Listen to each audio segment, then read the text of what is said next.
सुप्रभात दोस्तों। आज सुबह यहाँ प्रभु की सेवा में होना मेरे लिए सौभाग्य की बात है और हम एक महान समय के होने की आशा करते हैं और भरोसा करते हैं। मैं अभी वापस, जिसे हम डीकन का कार्यालय कहते हैं, जहाँ पर अब रिकॉर्डर रखे हैं, और वहाँ जॉलियट इलिनॉइस में बस वहाँ एक नौजवान महिला और उसकी माँ से बात कर रहा था। और मैं तब यही सोच रहा था कि वो लड़की परमेश्वर के अनुग्रह का क्या ही परिणाम है। हम में से ज्यादातर लोग यहाँ उसे जानते होंगे। वो एक शराबी बदतर किस्म की लड़की में से एक थी। और मेरे पास आज सुबह तक कहानी स्पष्ट नहीं थी किस तरह से जब वो मंच पर से नीचे उतर कर गई, प्रभु ने उस पर सब कुछ प्रकट कर दिया था कि क्या गलत था और क्या बात जगह लेने जा रही थी। और वह रोती हुई और आनंदित होकर मंच से चली गई, क्योंकि परमेश्वर ने उसे एक शराबी की कब्र से बचा लिया था। और वह एक महिला उसके पास गई और रोना आरंभ किया कि उसकी बेटी, मैं सोचता हूँ ऐसा था कि वह नशे की आदी थी। और आप जानते हैं, परमेश्वर के अनुग्रह से उस लड़की को बुलाया गया था। मैं सोचता हूँ अगली रात थी, रोजेला, उसे बुलाया गया था और लड़की नशे से चंगी हो गई और वह और उसका पति सुसमाचार का प्रचार कर रहे हैं। और रोजेला जैसी प्यारी छोटी महिला को देखें, और उसने बस अनुभव को पाया है और अब वह बहुत ही आदरणीय, वो उसके हृदय में एक पुकार को महसूस करती है। लेकिन ये जानते हुए महिला प्रचारकों के बारे में बाइबल क्या बताती है? वह जानती है कि यह कुछ और है, और परमेश्वर उसकी गवाही को बताने के लिए बंदी गृहों और इत्यादि में अगुवाई करता है। यह जानना अद्भुत है कि परमेश्वर की इच्छा की खोज करें। कभी कभी हमारे पास एक अनुभूति होती है, लेकिन हम उस अनुभूति को स्थानों तक ले जाना चाहते हैं। यदि आप नहीं देखते हैं तो शैतान उस अनुभूति को ले लेगा और उसे किसी चीज में बदल देगा। लेकिन जब तक हम बाइबल में बने रहते हैं तब तक हम सही होते हैं। आप देखो, हम प्रभु की इच्छा के साथ सही आगे बढ़ रहे होते हैं। और इसलिए मैं सोचता हूँ कि रोजेला अतः कहीं न कहीं मिशन के कार्य क्षेत्र में बदल जाएगी, क्योंकि अमेरिका सुसमाचार को नहीं चाहता। आप यह जानते हैं, हम बस इसे भी मान सकते हैं कि यह एंग्लो सैक्सन के लोग समाप्त हो गए हैं। ऐसा ही है, अब कोई और सुसमाचार नहीं है जिसे अमेरिका ग्रहण करेगा। ओह, आपको कुछ ही बिखरे हुए लोग मिलते हैं अभी और उस वक्त, लेकिन बस सुसमाचार के नाई यह समाप्त हो गया है और आप उन्हें प्रचार भी नहीं कर सकते हैं, उनसे बात भी नहीं कर सकते हैं। वे कुछ भी विश्वास नहीं करेंगे, समझे? उनके पास बस जो उनके अपने स्वयं के कठोर विचार हैं और वे बने हुए हैं। और इस राष्ट्र के लिए जो अगली चीज है वो न्याय है, वह भी इसे लेने जा रहा है। यह हो सकता है निराशा के जरिए से हो, यह हो सकता है एक परमाणु बम के माध्यम से हो, यह हो सकता है एक बड़ी महामारी, एक बीमारी या कुछ और के माध्यम से हो, लेकिन वो तैयार है। ये आ रहा है, हजारों गुना हजारों गिरेंगे। हम कल भाई जाबेल और मैं वहां से होकर गुजरे, और भाई वुड वहां कंटकी में से आ रहे थे, जहां पर हम 3 दिनों के लिए थे, और एक आवास परियोजना के पास से होकर गुजरे। भाई जाबेल ने कहा, वहां नहीं, मैं भूल गया, उन लोगों में से शायद ही कोई उस परियोजना में ऐसा होगा जो यहाँ तक किसी कलीसिया में भी जाता हो। आप उनसे इसके बारे में पूछें। तो ऐसा है, हमारे पास अपना टेलीविजन है, इस तरह से हम इसमें सुख के साधन को पाते हैं। देखा, यही अमेरिकी रवैया है, समझे? हमारे पास टेलीविजन है, हमारे पास बहुत सा पैसा है, हमारे पास अच्छी कारें हैं, अच्छे घर हैं, हमें प्रभु से क्या आवश्यकता है? हमें इसकी आवश्यकता नहीं है। यही हमारा रवैया है। हमारे पास एकमात्र धर्म और उद्धार और प्रेम है जो वास्तविक ईश्वरीय लोगों के बीच में है। आप जानते हैं, बाइबल ने कहा कि ऐसा होगा। आप जो बाइबल के पढ़ने वाले हैं, मैंने आपके जोर से आमीन को सुना है, और आप वहाँ जो पीछे प्रचारक हैं, ये सही है। प्रेम अंत के दिनों में इतना दूर हो जाएगा, वहां केवल एक ही जगह प्रेम रह जाएगा, जो परमेश्वर के चुने हुए लोगों के बीच में होगा। पिता माँ के विरुद्ध होगा और माँ पिता के विरुद्ध, और बच्चे माता पिता के विरुद्ध होंगे, और भिन्न लोग एक दूसरे के विरोध होंगे, और एक ही जगह प्रेम रह जाएगा। बस वे निर्वाचित लोग होंगे, केवल चुने हुए लोग। वो शब्द निर्वाचित, जो शब्द चुने गए में से आया है, परमेश्वर के चुने गए लोग। और जब कुछ देर पहले रोजेला कमरे में मुझे कहानी को सुना रही थी, मैं बस सोच रहा था कि उस रात को उसने कहा कि कुछ हुआ है, और यह किस तरह से उसने कहा। उसके पूरे जीवन भर में जब वह बस एक शराबी थी, नहीं छोड़ सकी, ना ही शराब को छुड़ाने वाली संस्था कर सकी। 4 डॉक्टरों ने उसे छोड़ दिया, कुछ भी नहीं किया जा सकता था। और किस तरह से उसी क्षण से लेकर कुछ तो बात ने जगह ली। अब वो आंखों को मटकाने वाली नहीं है। वह 33 वर्ष की एक प्यारी सुंदर नौजवान महिला है, और वह लगभग 22 वर्ष की होगी। किस तरह से उस परमेश्वर ने उसके लिए किया जो उसने किया, और किस तरह से वह अलग दिखाई देती है। और लेकिन मैंने कहा, रोजेला, दुनिया की नींव डालने से पहले परमेश्वर ने उस क्षण को ठहराया। जी हाँ श्रीमान, देखा, सही है। और जब वो छोटा सा बिली पॉल वहां पर पीछे था, जहां पर वो है, उस रात लोगों को प्रार्थना के कार्ड दे रहा था, वह थोड़ा ही जानता था कि वह किसको प्रार्थना कार्ड दे रहा था। क्या ये अद्भुत नहीं है रोजेला? आमीन। प्रभु आपको आशीष दे रोजेला। मुझे यकीन है कि हम ऐसा करेंगे। वह चाहती है कि कलीसिया प्रार्थना करे कि परमेश्वर उसका मार्गदर्शन करे, अर्थात उसके ना बदलने वाले हाथ का अनुसरण करते हुए। ओह, यह बहुत अच्छा है। आज सुबह मेरे सामने एक बहुत बड़े प्रस्ताव को रखा गया था। यह लगभग कोई तो एक कई गुना बहु करोड़पति है, जो यहाँ लुइसविले केंटकी में यहाँ देना चाहता है, और मेरे लिए $50 लाख का आराधनालय बनाना चाहता है। लेकिन मेरे हृदय के अंदर कुछ तो कहा, रुको, तुम एक पास्टर नहीं हो। देखा, तो फिर $50 लाख का धन जो अनुचित रूप से अपना हो जाएगा। अब सरकार के पास जाना होगा, विस्की और उस तरह की चीजों की तरह भुगतान करना होगा। लेकिन वह उसे प्रभु के लिए आराधनालय में डालना चाहता है। लेकिन मैं आशा करता हूँ कि यह परमेश्वर के किसी सेवक के पास जाता है, जो और परमेश्वर की कुछ सेवा के लिए। लेकिन वह अब $50 लाख अनुचित रूप से अपना हो जाता है। इस पर सोचिए, यह क्या ही आराधनालय को बनाएगा। देखा कि यह कितना लुभावना दिखता है रोजेला, लेकिन यहाँ अंदर कुछ तो ऐसा है जो कुछ और ही कहता है। देखा, समझे, यहाँ कुछ तो अंदर। हम इस छोटे से पुराने आराधनालय में आते हैं। आप जो परदेसी लोग हैं तो ठीक है, यह यहाँ कोने पर एक आकर्षक जगह हो सकती है। आप यह नहीं जानते हैं कि लोग इस जगह को निर्माण करना चाहते हैं और इसे बनाना चाहते हैं, लेकिन यही वो तरीका है जिसे हम पसंद करते हैं। देखिए, हम इसे इसी तरह से पसंद करते हैं। पुरानी सीटें, उस पर हम बैठते हैं। यह यहाँ के आराधनालय के पुरानी मूल सीटें थी, जो बाढ़ में से होकर गई और तैरने लगी। मेरी बाइबल पुलपिट पर इस तरह से खुली पड़ी थी। यह छत से चिपक गई थी और वापस नीचे आ गई। उस पर एक वचन के साथ, मुझ यहोवा ने इसे लगाया है, मैं उसे दिन और रात सींचता रहूंगा, ऐसा न हो कि कोई उसे मेरे हाथ से छीन ले। किस तरह से हम यहाँ एक छोटी नौका के साथ इसके ऊपरी हिस्से पर पहुंचे और बाइबल ठीक वापस नीचे आ गई। सीटें ठीक अपने स्थान पर वापस आ गई। उन्हें बस इतना ही करना था कि इसे साफ करें और आगे बढ़ें। देखा, समझे? तो यह ठीक वैसा ही है जैसा हम इसे पसंद करते हैं, जहाँ यह एक साधारण लोग हैं, साधारण जगह और एक अद्भुत प्रभु है। आमीन। अब आज हमारे पास कुछ है। हम अभी ऊपरी मलाई में आना आरंभ कर रहे हैं।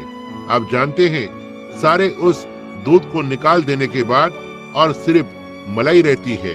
और याद रखें, मलाई को बनाने के लिए दूध की जरूरत होती है।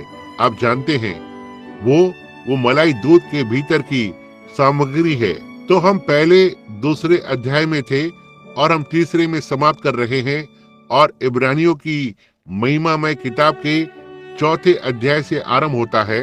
और ओह, इस किताब की शिक्षाएं, हम 3 महीने तक इसके साथ बने रह सकते हैं इस एक पद पर, और बस ये दिखा सकते हैं कि संपूर्ण बाइबल के हर एक पद में जुड़ी हुई है। क्या आपने कभी ऐसा सोचा? ऐसा एक भी पद नहीं है जिस पर आप अपनी उंगली को रख सकें, पर क्या अनुग्रह और पवित्र आत्मा की सहायता से कि हम उत्पत्ति से लेकर प्रकाशित वाक्य तक ठीक उसके अंदर जोड़ सकते हैं। ऐसा साहित्य का कोई एक भी और लेख कहीं भी नहीं लिखा गया है जो ऐसा कर सकता हो। और गणितीय रूप से और भौगोलिक रूप से हर तरह से बाइबल की तरह लिखी गई कोई भी किताब नहीं है। संसार में कोई एक किताब नहीं है, मेरा मतलब है बाइबल की तरह लिखी गई हो, ऐसा कुछ भी नहीं है। बाइबल के अंक पूरी तरह से सामंजस्य या एक ही लय में है। बस यहाँ तक इसके अध्याय भी और विराम चिन्ह और हर एक चीज एकदम सिद्ध है। कोई दूसरी किताब नहीं है। आप इसमें से एक अध्याय भी अपने आप में पार किए बिना नहीं पढ़ सकते हैं, लेकिन वहाँ संपूर्ण बाइबल में एक दूसरे को काटता नहीं है।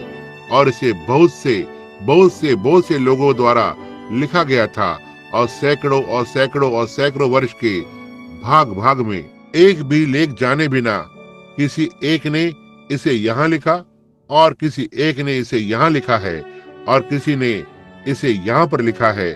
जब यह सब एक साथ बना था, इसने परमेश्वर की बाइबल को बनाया और ना ही कोई एक और किसी दूसरे का एक का खंडन करता है और ना ही कोई गणित भौगोलिक तौर से। बाइबल की कोई भी चीज, हर एक चीज अंक रूप से हर एक चीज सिद्ध रूप से एक साथ बढ़ती है। क्या यह प्रेरणा से नहीं है?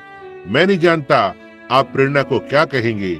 मैं धन्य पुरानी बाइबल के लिए बहुत ही खुश हूँ। उनमें से कुछ ने कहा, क्या आप एक कैथोलिक हैं, प्रोटेस्टेंट हैं? मैंने कहा, कोई एक भी नहीं हूँ। मैं बाइबल पर विश्वास करता हूँ। यह सही बात है, मैं बाइबल पर विश्वास करता हूँ और मुझे खुशी है कि हमें अभी भी इस राष्ट्र में इसका प्रचार करने की आजादी है। ओह, यह अद्भुत है। अब हम इसमें से अध्ययन करने जा रहे हैं और अब हम इब्रानियों की किताब की ओर जाएंगे और तीसरे अध्याय से आरंभ करेंगे।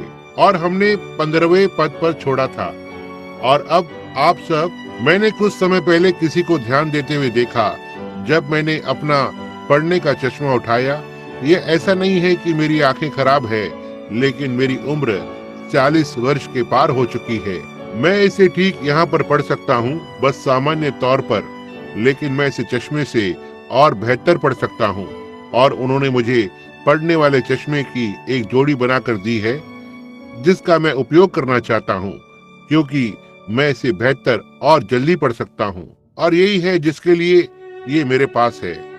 अब मैं सबसे पहले हम एक छोटी सी बुनियाद या पृष्ठभूमि को रखना चाहते हैं, क्योंकि हमारे बीच कुछ अजनबी लोग हो सकते हैं जिन्होंने इब्रानियों की किताब का पहला भाग नहीं सीखा है। क्या आप श्रीमती कॉक्स हैं जो ठीक यहाँ अंत में बैठी हुई है? तो ठीक है, मैं निश्चय ही उसे देखकर खुश हूँ। बस इससे पहले मैं शुरू करूँ, परमेश्वर के अनुग्रह की गवाही की नाई यहाँ एक कैंसर से पीड़ित एक महिला थी जो उसके मुंह को खा रहा था।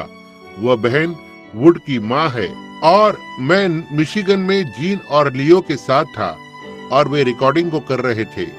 और घर के रास्ते में पत्नी ने मुझे फोन किया या मैंने उसे फोन किया। उसने कहा, मिसेज कॉक्स जो मिसेज वुड की माँ है, उसके लिए तुरंत ही प्रार्थना करें क्योंकि कैंसर उनके मुंह को खा रहा है। यह आग के बगल में जा चुका है और नीचे हड्डी की ओर उसके चेहरे के किनारे सतह पर और बस फैलता जा रहा है। किसी डॉक्टर ने इसके लिए कुछ और ही कर दिया, बस इसे और खराब कर दिया और बस इसे फैला दिया है, इसमें किसी तरह की दवा को डाल दिया है और वे उसे वहां नीचे से कैंपबेल बेल्स विले केंटकी में लेकर आए हैं, या मैं सोचता हूँ एक्टन केंटकी लुइस विले की ओर इलाज करने के लिए।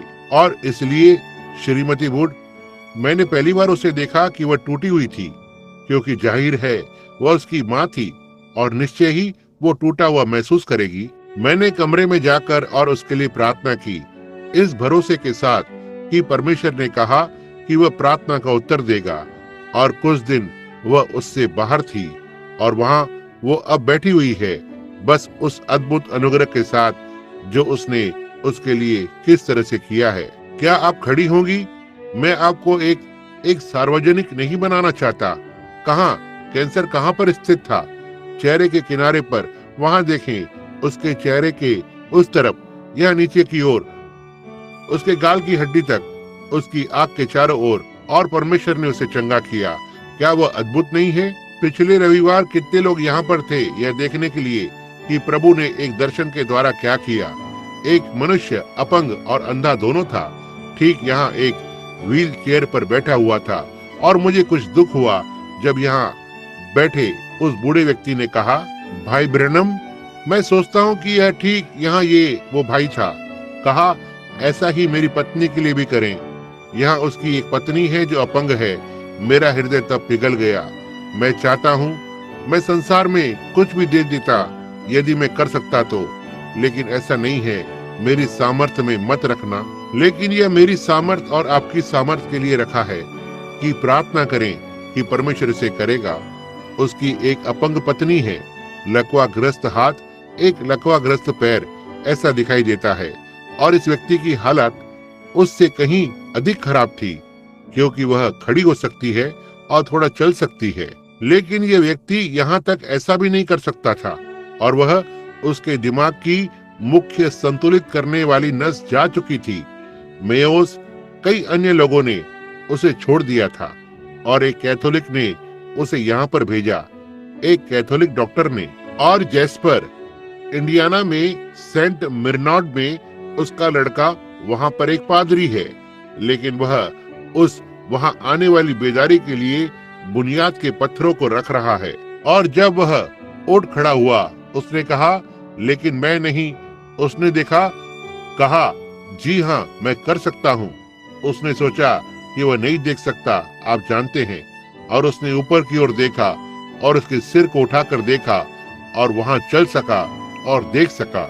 वो अपने आप से गलियारे से नीचे चला गया। और वे प्रेस्बिटेरियन थे, वह रूढ़िवादी था। और बात करें, आप सोचते हैं कि केवल पेंटिकॉस्टल या पवित्र लोग ही चिल्ला सकते हैं? आपको ये गलतफहमी है। वे निश्चित रूप से कुछ चिल्ला सकते हैं जब वे ऐसा कुछ होते देखते हैं, एक दूसरे को गले लगाते हुए, और चिल्ला सकते हैं। अपनी व्हील चेयर को धकेलते हुए सीधे बाहर चलकर गया और सीढ़ियों से नीचे चला गया, चलते हुए उसके सिर की संतुलित नसों के साथ। इस पर सोचें, आपकी तरह चलते हुए या जैसे मैं चलता हूँ। ओह, वो अद्भुत है। अब पौलुस ने इब्रानियों की किताब लिखी और इब्रानियों के इस लेखन में उसने इसे लिखा और उसके इन किताबों को लिखा। हम देखते हैं। अब हम जाएंगे। यह एक संडे स्कूल की शिक्षा है और मैं ध्यान देने की कोशिश करूंगा और ज्यादा समय नहीं लूं, और फिर हमारे पास सभाएं होंगी उन्हें आज रात को आगे जारी रखने के लिए, प्रभु ने चाहा तो। अब इब्रानियों की किताब और पौलुस की बाकी की पत्रियों में पौलुस कौन था? वह एक कट्टर इब्रानी था, एक विद्वान और पुराने नियम का महान शिक्षक था, और उसे उसके समय के सबसे अच्छे लोगों में से एक के द्वारा सिखाया गया था। कोई तो बताए उसका नाम क्या था? गमलीएल, उसके समय के महानतम शिक्षकों में से एक। और पौलुस गमलीएल के पैरों के पास बैठता था। इसके बारे में कुछ तो है। आप कहाँ जाते हैं, आप कौन से कलीसिया में जाते हैं और कौन सा शिक्षक आपको शिक्षा देता है? क्या आप ये जानते थे? ये इसमें कुछ तो बात है। इसलिए हमें सबसे अच्छे की लालसा रखनी चाहिए जिसे हम पा सकते हैं। इसलिए हमें सबसे अच्छा मिल रहा है, इसलिए नहीं कि यह मिलनसार और इत्यादि है, लेकिन वास्तविक बाइबल की शिक्षा है। देखो, एक बार जब इजरायली उनकी सेना के साथ जंगल के अंदर निकल गए थे और उनके पास 7 दिन का विस्तार था और वे पानी में से बाहर आते हैं और वे नाश होने ही वाले थे, उन्होंने कहा, ओ यदि कोई भविष्यवक्ता पास होता था। और उनमें से एक ने कहा, हम यहाँ नीचे आ गए हैं एलीशा। उसने एलिया के हाथों पर पानी डाला। उसके सहयोगियों को देखा। दूसरे शब्दों में, यहाँ एलीशा है जिसकी एलिया के साथ संगति रही है। प्रभु का वचन उसके साथ है।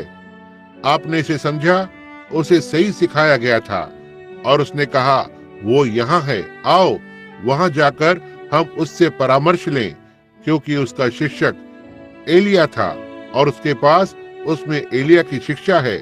देखा, इससे क्या फर्क पड़ता है?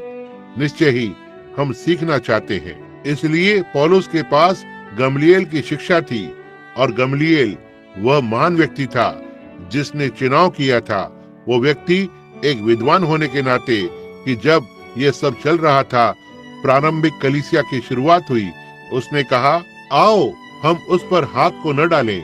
भाइयों, यदि यह परमेश्वर की ओर से नहीं है तो यह कैसे भी शून्य हो जाएगा, लेकिन यह परमेश्वर की ओर से है और यदि हम इसके विरुद्ध लड़ते हैं तो हम अपने आप को परमेश्वर के विरुद्ध लड़ते हुए पाएंगे।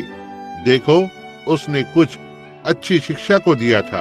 पौलुस इस मनुष्य के हाथ के नीचे ऊपर आया था और वह जानता था कि पौलुस एक महान शिक्षक था। तो एक दिन जो हृदय में सच्चा था, कलीसिया को सता रहा था, वहां उन्हें पकड़ने के लिए जा रहा था। आइए अब हम पौलुस से एक और छोटे रूप को लेते हैं। जब हम हमारे पृष्ठभूमि को लेते हैं, जब यहूदा अपराध के द्वारा, धन के लोभ और जीवन के घमंड के द्वारा गिर गया, वह अनुग्रह से गिर गया और उसके स्थान पर चला गया। और चेलों ने कहा, वहां अवश्य ही 12 होना है। और कलीसिया अपनी सारी प्रतिष्ठा के साथ आपको यह दिखाने के लिए कि कलीसिया क्या है, इसकी सारी प्रतिष्ठा के साथ और अपनी सारी सामर्थ्य के साथ यह अभी भी लाखों मील छोटी है इसके सबसे अच्छे रूप में। उन्होंने कहा, हमें यह देखना होगा कि हम में से एक कौन है जो उस जगह को लेगा। और उन्होंने चिट्ठी डालकर मत्तियाह को चुना। मत्तियाह, मैं सोचता हूँ, या मत्तियाह, मैं सोचता हूँ कि वही है।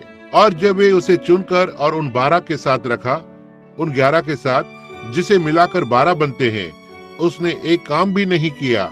केवल यही वो समय था जब पवित्र शास्त्र में कभी उसके नाम का उल्लेख किया गया है। वह कलीसिया थी जो अपनी पसंद को बना रही थी। अब उन्होंने सोचा, वह एक सज्जन व्यक्ति है, इसमें कोई संदेह नहीं। वह एक अद्भुत मनुष्य है, वह एक विद्वान है, वह चतुर है, वह शिक्षित है, वह एक अद्भुत व्यक्ति है। वह यहूदा की जगह को ले लेगा और हम में से एक होगा। लेकिन आप जानते हैं, परमेश्वर कभी कभी इनमें से कुछ बनाता है। हमारी राय में किसी सबसे मूर्खता पूर्वक चुनाव को करते हैं। अब परमेश्वर ने एक छोटे से नोकीले नाक वाले यहूदी को देखा, बस गुस्से से भरा हुआ जितना कि वो हो सकता था। उसका मुंह एक तरफ से घुमा हुआ था। मैं वहां नीचे जाकर उनमें से प्रत्येक को गिरफ्तार कर लूंगा। मैं उन्हें बंदी गृह में डाल दूंगा। मैं ऐसा करूंगा। यह परमेश्वर की पसंद थी। उनमें से बाकी ने एक विद्वान और एक राजनीतिक को लिया। यह कलीसिया की पसंद है। देखो, आप नहीं जानते कि वेदी पर वो कौन है। आप नहीं जानते कि आप किसकी गवाही दे रहे हैं, बंदी गृह में या कहीं पर भी ये है। यह एक लड़ाकू की तरह लग सकता है।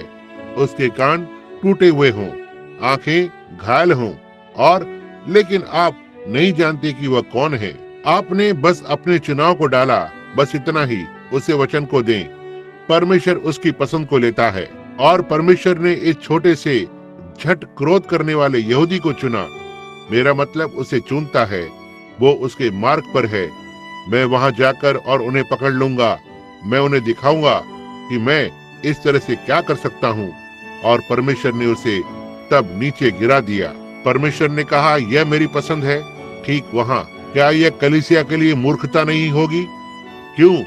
वह तो कलीसिया को सताता है, वह एक शारीरिक मनुष्य है, लेकिन परमेश्वर जानता था कि मनुष्य के अंदर क्या है। समझे मेरा क्या मतलब है? तो पौलुस के पास एक अनुभव था। कितने लोग विश्वास करते हैं कि परिवर्तन के द्वारा अनुभव आता है। निश्चय ही यदि ऐसा नहीं होता है तो मुझे परिवर्तन पर संदेह होगा।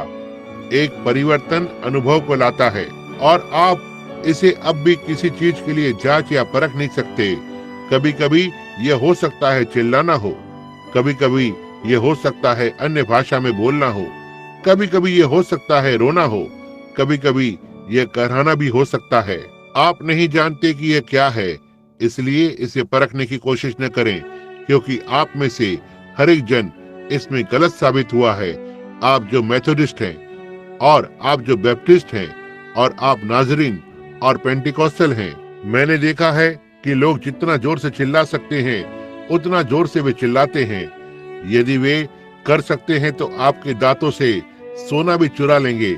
जी हाँ श्रीमान, मैंने देखा है कि लोग सूखे गाय के चमड़े पर मटर उंडेलने के जैसे अन्य जुबान में बोलते हैं और भलाई के प्रति ईमानदार होते हैं।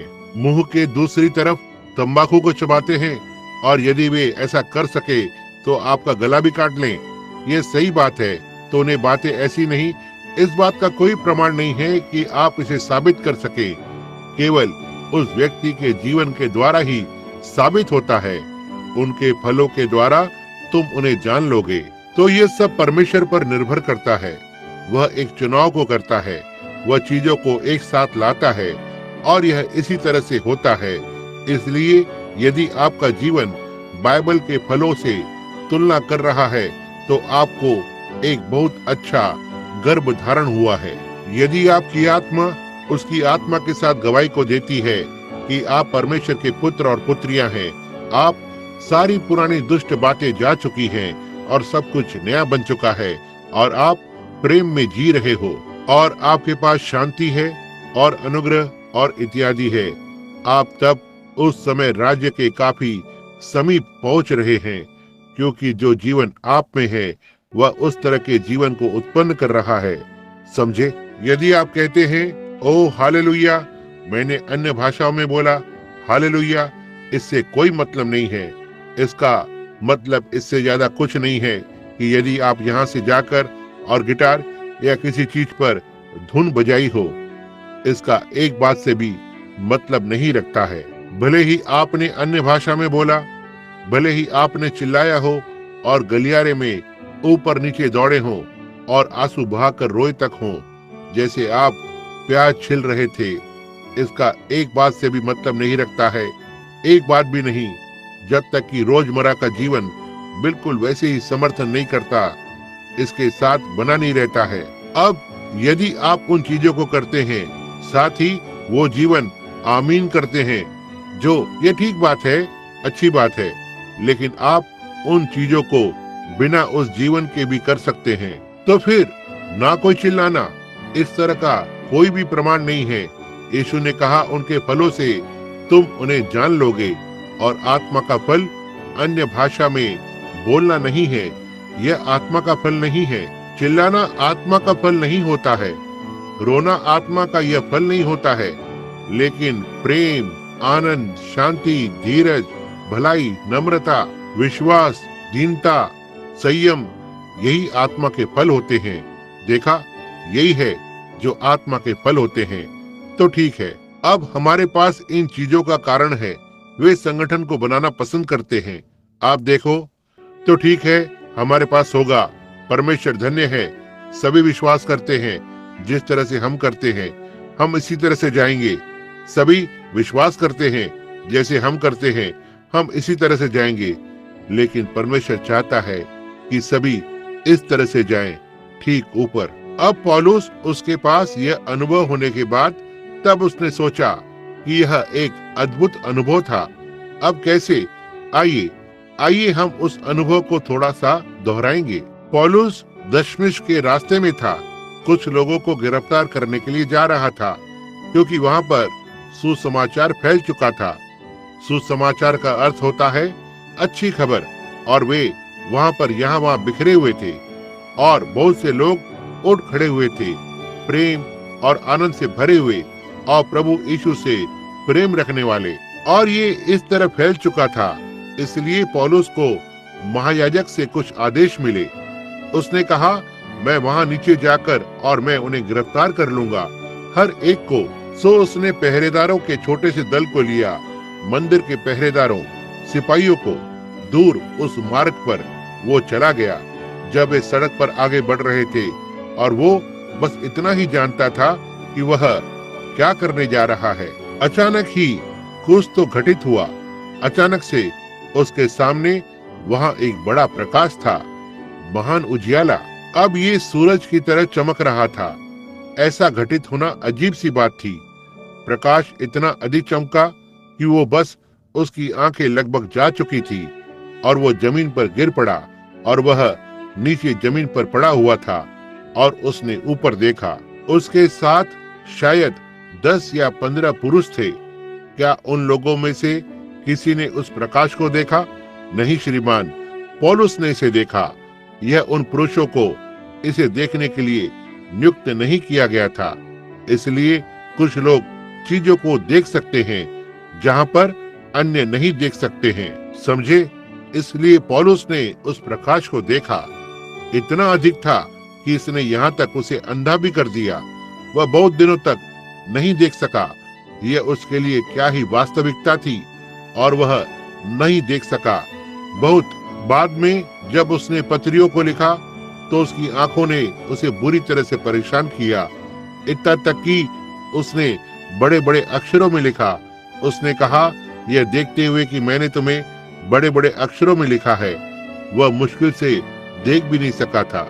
वो जेल में था और उसने प्रभु से उसे चंगा करने के लिए मांगा, और उसने उससे 3 बार परामर्श को लिया। लेकिन प्रभु ने क्या कहा? मेरा अनुग्रह तेरे लिए काफी है पौलुस। पौलुस ने कहा, तब मैं अपनी दुर्बलताओं में महिमा करूंगा। क्योंकि उसने कहा, इसलिए कि मैं प्रकाशन की बहुतायत से फूल न जाऊं। मेरे शरीर में एक कांटा चुभाया गया, अर्थात शैतान का एक दूत, कि मुझे धक्के मारे ताकि मैं फूल न जाऊं। वह कुछ समय के लिए उसे अच्छा लगता है और फिर वे झटके लगने लगते हैं। घूसे का अर्थ होता है झटका के बाद झटका। जैसे समुद्र पर जहाज होता है, आप जानते होंगे, लहरें इसे धक्के मारती है। देखें, झटके के बाद झटका देती हैं, और वह ठीक हो जाएगा, और बाद में इसे फिर से ऐसा करेगा, फिर ठीक हो जाता है, फिर से इसे करेगा। उसने कहा, प्रभु क्या बात है, आप इसे मुझसे दूर नहीं करते? उसने कहा, मेरा अनुग्रह काफी है पौलुस, बस आगे बढ़ते रहो। यह बढ़ता। उसने बोला, अब यदि मैं बस सही था और सब कुछ सही था, कहा, फिर जब मैं साथ गया, ओह, मैं फूल जाता हूँ और कहता हूँ, आप देखो, मेरे साथ कुछ भी गलत नहीं है, प्रभु मेरा ध्यान रखता है भाई, हालेलुया। तब आप खुद की धार्मिकता को ले रहे हैं। परमेश्वर को आपको थोड़ा कुछ तो देना होता है, कभी तो एक बार, आपको थोड़ा नम्र बनाने के लिए। आप जानते हैं, यह सही बात है। एक तरह से आपको एहसास दिलाता है कि वो बॉस या मालिक है। ओह, क्या वो अद्भुत नहीं है? जी हाँ श्रीमान, बस महिमा करें। तो वह पौलुस फिर, क्योंकि इस महान अनुभव के होने के बाद, अब यदि यह आज कोई होता तो वे कहते, ओ परमेश्वर धन्य है, हालेलुया, लड़के, प्रभु ने मेरे लिए कुछ तो किया है, परमेश्वर की महिमा हो। लेकिन पौलुस नहीं, वह एक बाइबल का विद्वान था। वह अनुभव अवश्य ही परमेश्वर के वचन से मेल खाना है। जी हाँ श्रीमान, यदि यह पूरी तरह से बाइबल में नहीं जुड़ता है, ना ही ऐसे ही यहाँ पर देखकर कहें, ओह हाँ, यहाँ है ये, ठीक यहाँ पर, परमेश्वर धन्य है, मुझे ये मिल गया। यह इस तरह से नहीं है जो परमेश्वर इसे देता है। इसे अवश्य ही संपूर्ण बाइबल होना है, इसका सारा का सारा। क्योंकि आप अविश्वासी लोग इस बाइबल का उपयोग उनके आधार पर बहस करने के लिए करते हैं, लेकिन वे यहाँ से थोड़ा सा वचन लेंगे, यहाँ से पलटेंगे और यहाँ से थोड़ा कुछ और वचन लेंगे, उन्हें एक साथ जोड़ने की कोशिश करते हैं, और यह पूरी तरह से 2 अलग अलग विषय होते हैं। इसलिए आपको वचन की तुलना वचन के साथ करना होगा। जैसा कि यशायाह ने कहा, 28वां अध्याय, ये अवश्य ही नियम पर नियम, नियम पर नियम होना चाहिए, थोड़ा यहाँ थोड़ा वहाँ। जो अच्छा है उसे कस के पकड़े रहो। देखो, यह इसी तरह से ये आता है, नियम पर नियम, शब्द पर शब्द, वचन पर वचन, ये अवश्य सब एक साथ संकलित होना चाहिए। इसलिए मैं सोचता हूँ इन शिक्षाओं में जैसे हम ये अभी ले रहे हैं, ये कलीसिया के लिए बहुत बड़ी चीज है, क्योंकि ये उन्हें उस स्थान पर ले आता है जहाँ सारे वचन आपस में जुड़े हुए होते हैं, और हमारा अनुभव अवश्य ही उस वचन के साथ जुड़ा होना चाहिए। ओ, यहाँ है ये। यदि ऐसा नहीं होता है तब यह गलत है। और किस तरह मैं वर्षों तक चला, यह नहीं जानते हुए कि वह प्रकाश क्या था जिसने पौलुस को नीचे गिरा दिया। जब बाहरी दुनिया, वचन, वे लोग और उन प्रचारकों ने मुझे यह बताने की कोशिश की, यह शैतान की ओर से है, क्योंकि तुम एक भविष्य बताने वाले बनोगे, तुम एक आत्मिकवाद बनोगे, तुम उसके साथ खिलवाड़ मत करो बिली, इसके साथ कुछ तो गलत है, तुम ऐसा मत करो लड़के, ये गलत है, यही वो शैतान है। ठीक है लड़के, तुम एक नियमित जरिया बनोगे, यदि तुम ऐसा करते हो तो तुम एक आत्मिकवाद बनोगे। ओह, यह सब शैतान की ओर से है, यह सही नहीं है। लेकिन जब मैं इसका प्रचार नहीं करना चाहता था, लेकिन जब वो दशमिश के रास्ते पर था, पौलुस ने इसे प्रचार नहीं करना चाहा, जब तक कि उसने जान नहीं लिया कि यह सही था या नहीं। इसलिए वो 3 वर्ष के लिए अरब में चला जाता है और वचन का अध्ययन करता है। जब वो बाहर आया, उसने कहा, अब इसे मुझ में से परिवर्तन कर। वह जानता था कि उसे फरीसियों का सामना करना था, उसे सदुकियों का सामना करना था, उसे संसार और अन्य जातियों के संसार का सामना करना था। और सो पौलुस, यह बाइबल लिखी गई है, इब्रानियों की यह किताब इसी उद्देश्य से लिखी गई है। वह उन इब्रानियों को हिला रहा है और उस पुराने नियम को लेता है और इसे यहाँ नए नियम में दिखा रहा है। यह परमेश्वर है। उसने कहा, यहाँ है ये सारे भविष्यवक्ताओं और हर एक चीज पर, और पीछे आरंभ से शुरू होता है। पहला अध्याय जो हमने लिया था, पूर्व युग में परमेश्वर ने बाप दादाओं से थोड़ा थोड़ा करके और भांति भांति से भविष्यवक्ताओं के द्वारा बातें करके, इसी तरह से परमेश्वर ने अपने संदेश को लाया, जिसे उर्रीम तुम्मीम द्वारा परखा गया। परंतु इन दिनों के अंत में हमसे पुत्र यीशु मसीह के द्वारा बातें की, उसकी बाइबल के द्वारा जांचा गया। वहां आप हैं। तो ये अनुभव जो संसार कहता है, ओ ये मानसिक है। क्यों? कोई नहीं।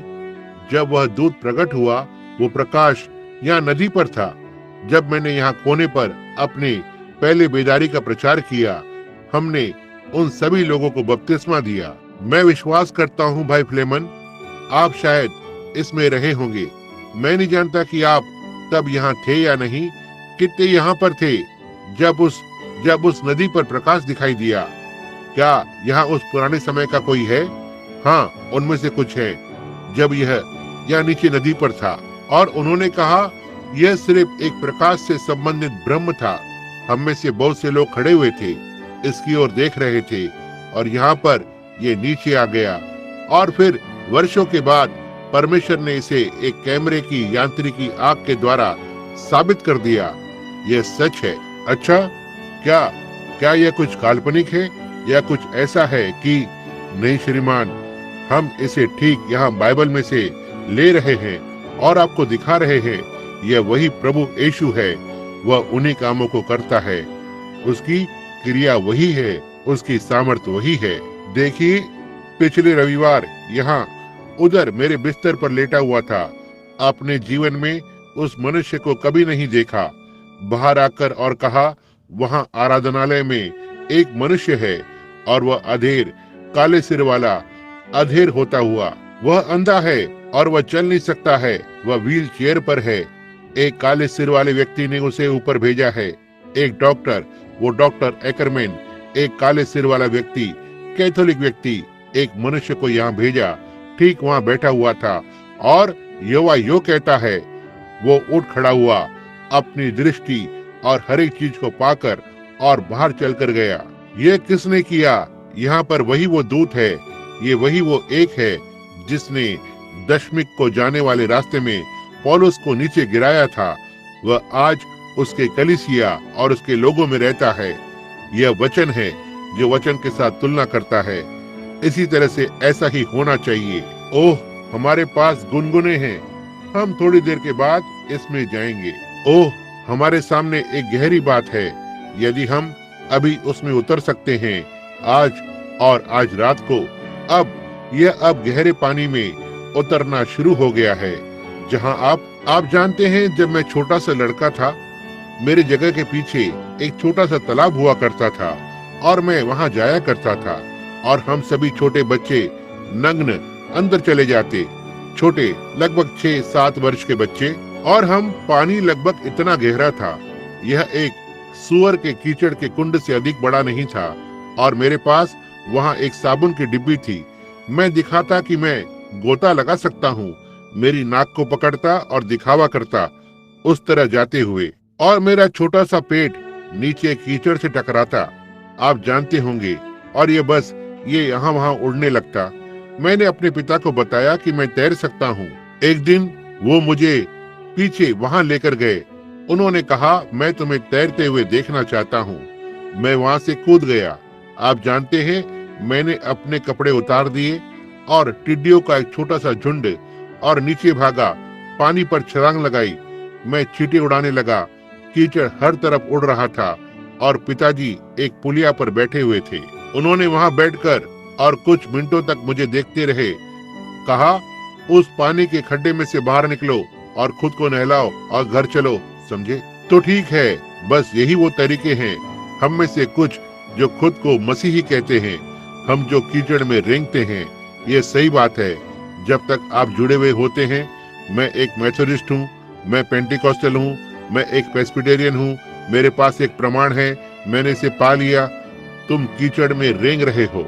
एक दिन मैं अपने चाचा के साथ था, मैं उसे बताता रहता। वह लगभग 15-16 वर्ष का था। हम नदी पर थे। मैंने कहा, अंकल लॉर्क, मैं तैर सकता हूँ, और मैं नाव के पीछे के भाग पर बैठा हुआ था। आप जानते होंगे, अच्छा और सुरक्षित महसूस कर रहा था। उन्होंने तब चप्पू को लिया और मुझे लगभग 10 फुट पानी में धकेल दिया। तब यह अलग ही था, सारे चींटे उड़ने लगे। चीखना, पुकारना आपने अपने जीवन में कभी नहीं सुना। किसी दिन आपको धक्का दिया जाता है, अच्छा होगा कि आप जान जाएं कि आप कहाँ खड़े हैं। जी हाँ श्रीमान, यदि आप उसे जानते हैं तो आपके लिए वास्तव में बेहतर होगा कि उसे जान जाएं। यह सही बात है। लेकिन अब हम गहरे पानी में जा रहे हैं, गहरे पानी में, जहाँ यदि आप एक अच्छे परिपुष्ट मसीही नहीं हैं, तो ये आपको डुबा देगा। वचन पर ध्यान दें। पौलुस, उसने पहले इसे पाया। वह पीछे पुराने नियम में चला गया और उसने इसे पाया। उसने अपने उस अनुभव को पूरी तरह से देखा। अब वह क्या था जिसने मुझे नीचे गिरा दिया? यह एक प्रकाश था, बड़ा प्रकाश वहां ठहरा हुआ था, सूरज के जैसे चमक रहा था, उसके मुंह के सामने ठहरा हुआ था। उसने कहा, शाऊल शाऊल, तू मुझे क्यों सताता है? उसने कहा, प्रभु तू कौन है जिसे मैं सताता हूँ? उसने कहा, मैं यीशु हूँ। मैंने सोचा कि वो एक मनुष्य था जिसका जख्मी हुआ हाथ था, जिसका कि वे दावा करते हैं कि अब सभाओं में प्रकट हो रहा है, जिसके हाथों और सिर में कीलों के निशान हैं। नहीं, ना ही उस शरीर में नहीं, समझे? अब वो एक प्रकाश है। शाऊल, जब वो यहाँ धरती पर था, उसने कहा, मैं परमेश्वर से आया हूँ, मैं वापस परमेश्वर के पास जाता हूँ। वह वो दूत था जिसने इजराइल के संतान की इस प्रकाश में जंगल में से होते हुए अगुवाई की। वो वापस उसी प्रकाश में लौट गया और पौलुस ने इसे पुराने नियम में से देखा। उसने कहा, मैं यीशु हूँ, वाचा का दूत, और वो हमें छुड़ाने के लिए देहधारी बना, दूतों का रूप धारण नहीं किया। हम पिछले अध्यायों में पाते हैं, हम अध्ययन कर रहे हैं, उसने कभी भी दूतों के स्वभाव को नहीं लिया, लेकिन वह अब्राहम का बीज था, जिससे कि उसे जाना जाए कि मनुष्य परमेश्वर को देख सके। आमीन। अब वो कहता है, मैं उस पर वापस आऊंगा। और जब पौलुस ने यह देखा, उसने कहा, निश्चय ही यह वो था, यह वही था। पतरस के पास एक रात को एक अनुभव हुआ। जब वह प्रार्थना कर रहा था, वही प्रकाश इमारत के अंदर आया। उसके सामने के दरवाजे खुल गए। वो रास्तों में निकलकर चला गया और पतरस ने सोचा कि वह स्वप्न देख रहा है। वो इतना अभिषेकित हुआ था, उसने नहीं जाना कि क्या बात ने जगह ली। उसने कहा, क्या मैं जाग कर उठा हूँ? लेकिन मैं तो यहाँ रास्ते पर हूँ। और वो यूहन्ना मरकुस के घर चला गया और छोटी लड़की ने दरवाजा खोला। वहाँ कोई छोटी सी महिला जो एक प्रार्थना की सभा में थी, कोई तो दरवाजा खटखटा रहा था। दरवाजे को खोला। ओह, उसने कहा, यहाँ ठीक अभी पतरस है। आप उसके लिए बंदी गृह से बाहर आने के लिए प्रार्थना कर रहे हो। प्रभु ने उसे छुड़ा लिया है। ओह, उन्होंने कहा, प्रार्थना करते रहो, हे प्रभु उसे छुड़ा ले। क्यों? उसने कहा, वो तो दरवाजे पर खड़ा है, खटखटा रहा है। पतरस बस आवाज करता रहा, मुझे अंदर आने दो। ओह, उसने कहा, यह तो पतरस है। उन दिनों उनके पास अभी भी है छोटी सी कड़ी। यहाँ द्वार पर छोटा सा ढक्कन होता है। तुम ऊपर उठाकर और बाहर देखते हो, समझे? इससे पहले कि आप अपने मेहमान को अंदर आने दे, आपको यह जानना होता है कि दरवाजे पर कौन खटखटा रहा है, क्योंकि उनके पास लुटेरे हुआ करते थे। यदि आप दरवाजे को खोलते हैं तो वे तुम्हें मार डालेंगे। तो उन्होंने दरवाजा खोला। उसने कहा, यह तो पतरस है। उन्होंने कहा, ओह मेरे प्रभु, वो तो मर चुका है। यह वहाँ पर उसका दूत खड़ा है, देखा? वो उसके महिमामय शरीर में है। आप जानते हैं, वो दैविक शरीर। याद है कि हमने इसे किस तरह से लिया? वो बड़ा हीरा एक ऐसे प्रकाश को प्रतिबिंब करता है जैसे यह वहाँ वापस चला गया। यह धरती पर का डेरा सरी का घर गिराया जाएगा। हमारे पास पहले से ही एक है जो रुका हुआ है। और उन्होंने सोचा कि पतरस मर गया है, यह पुराना शरीर गिर गया था और वे इसे कुछ दिनों में गाड़ देंगे।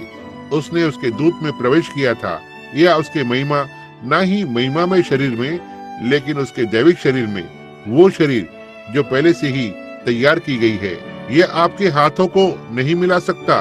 उसके पास इस तरह से मिलाने के लिए हाथ नहीं है, लेकिन ये एक मनुष्य के स्वरूप में होता है। नीचे आकर और दरवाजे पर खटखटा रहा था। उसने कहा, नहीं, यह पतरस है। वह वहाँ पर खड़ा हुआ है। उसने दरवाजा खोला और चलकर अंदर गया। वहाँ वो था। अब पतरस को इस प्रकाश के द्वारा छुड़ाया गया था। अब उसी तरह पौलुस आरंभ की कलीसिया में उसने उस परमेश्वर के प्रकाश को देखा जो पौलुस पर चमका। वही चीज नीचे उतर आई। अब लोग कुछ भी कह सकते हैं, यह ऐसे सही नहीं बनाता है, लेकिन जब परमेश्वर कुछ भी प्रमाणित करता है तो उसका कार्य उसे प्रमाणित करता है। फिर कैमरा इसे प्रमाणित करता है, और वह सब कुछ जो प्रभु ने किया है, यह पूर्ण रूप से, अचूक रूप से सिद्ध हो चुका है कि यह परमेश्वर है। वचनों के द्वारा, उसकी प्रतिक्रिया के द्वारा, अनुभव के द्वारा, लेकिन वे नहीं सुनेंगे। यहाँ इस आराधनालय में देखो। अब याद रखना, आप इसे जानते हो, हम भीड़ की लालसा नहीं रखते हैं। हमारे पास वैसे भी उन्हें बैठाने के लिए जगह नहीं है।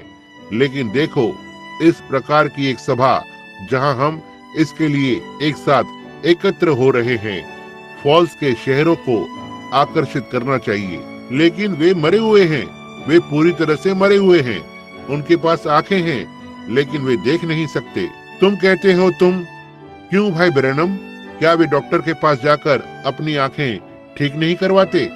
वो उस प्रकार के देखने को ठीक नहीं कर सकते हैं। यीशु ने कहा, यदि तुम मुझे जानते होते तो तुम मेरे दिन को जानते। उसने कहा, हे अंधे फरीसियों, तुम आसमान को देखकर परख सकते हो, लेकिन समय के चिन्हों को आप नहीं परख सकते।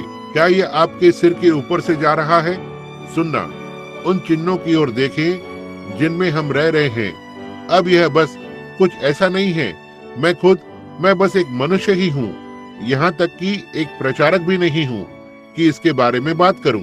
मेरे पास कोई शिक्षा नहीं है जिसे दुनिया एक प्रचारक बुलाती है, और हम बस गरीब लोग हैं। इस इमारत की ओर देखो जिसमें हम हैं। आज सुबह उन गिरजाघरों की ओर देखें, लेकिन देखो कि परमेश्वर कहाँ पर है। वहाँ वो बात है। वैसे ही मोआब, वहाँ उसके सारे वैभव और उसकी सुंदरता में खड़ा था, लेकिन इज़राइल वहां उसके तंबू में था। लेकिन परमेश्वर कहां पर था? वहां नीचे छोटा पवित्र शोर मचाने वालों का एक झुंड था। हर एक चीज को वहां करना ये गलत था। परंतु बिलाम उनका बिशप उस प्रहार की हुई चट्टान को, उस पीतल के सर्प को, उस अग्नि के स्तंभ को देखने से चूक गया। उसकी आंखें अंधी थी, वह इसे नहीं देख सका। उसने कहा, वे बस इसकी कल्पना कर रहे हैं, लेकिन वो वहां पर था। परमेश्वर धन्य हो। ओह, वो यहाँ है। परमेश्वर यहाँ पर है और वह उसी काम को कर रहा है जो उसने किया है। और वह चाहता, हम वचन की तुलना वचन से करते हैं। परमेश्वर ने धरती पर कभी भी अपने आप को कुछ बड़ा चित्रित करके नहीं बताया है, लेकिन वो हमेशा ही साधारण और नम्र लोगों के बीच रहता है। और वो आज सुबह यहाँ है, उसी काम को कर रहा है। वचन इसे प्रमाणित करता है, कैमरा इसे प्रमाणित करता है। अब यही वो कारण है कि मैं उस तस्वीर का उल्लेख करता हूँ। ऐसा इसलिए नहीं है क्योंकि मैं वहाँ उस तस्वीर में हूँ। मैं तो बस एक पापी हूँ, अनुग्रह के द्वारा बचाया गया जैसे आप हो। लेकिन मैं जो कहने की कोशिश कर रहा हूँ वो ये है कि ये उसकी उपस्थिति हमारे साथ है। यही वो मुख्य बात है।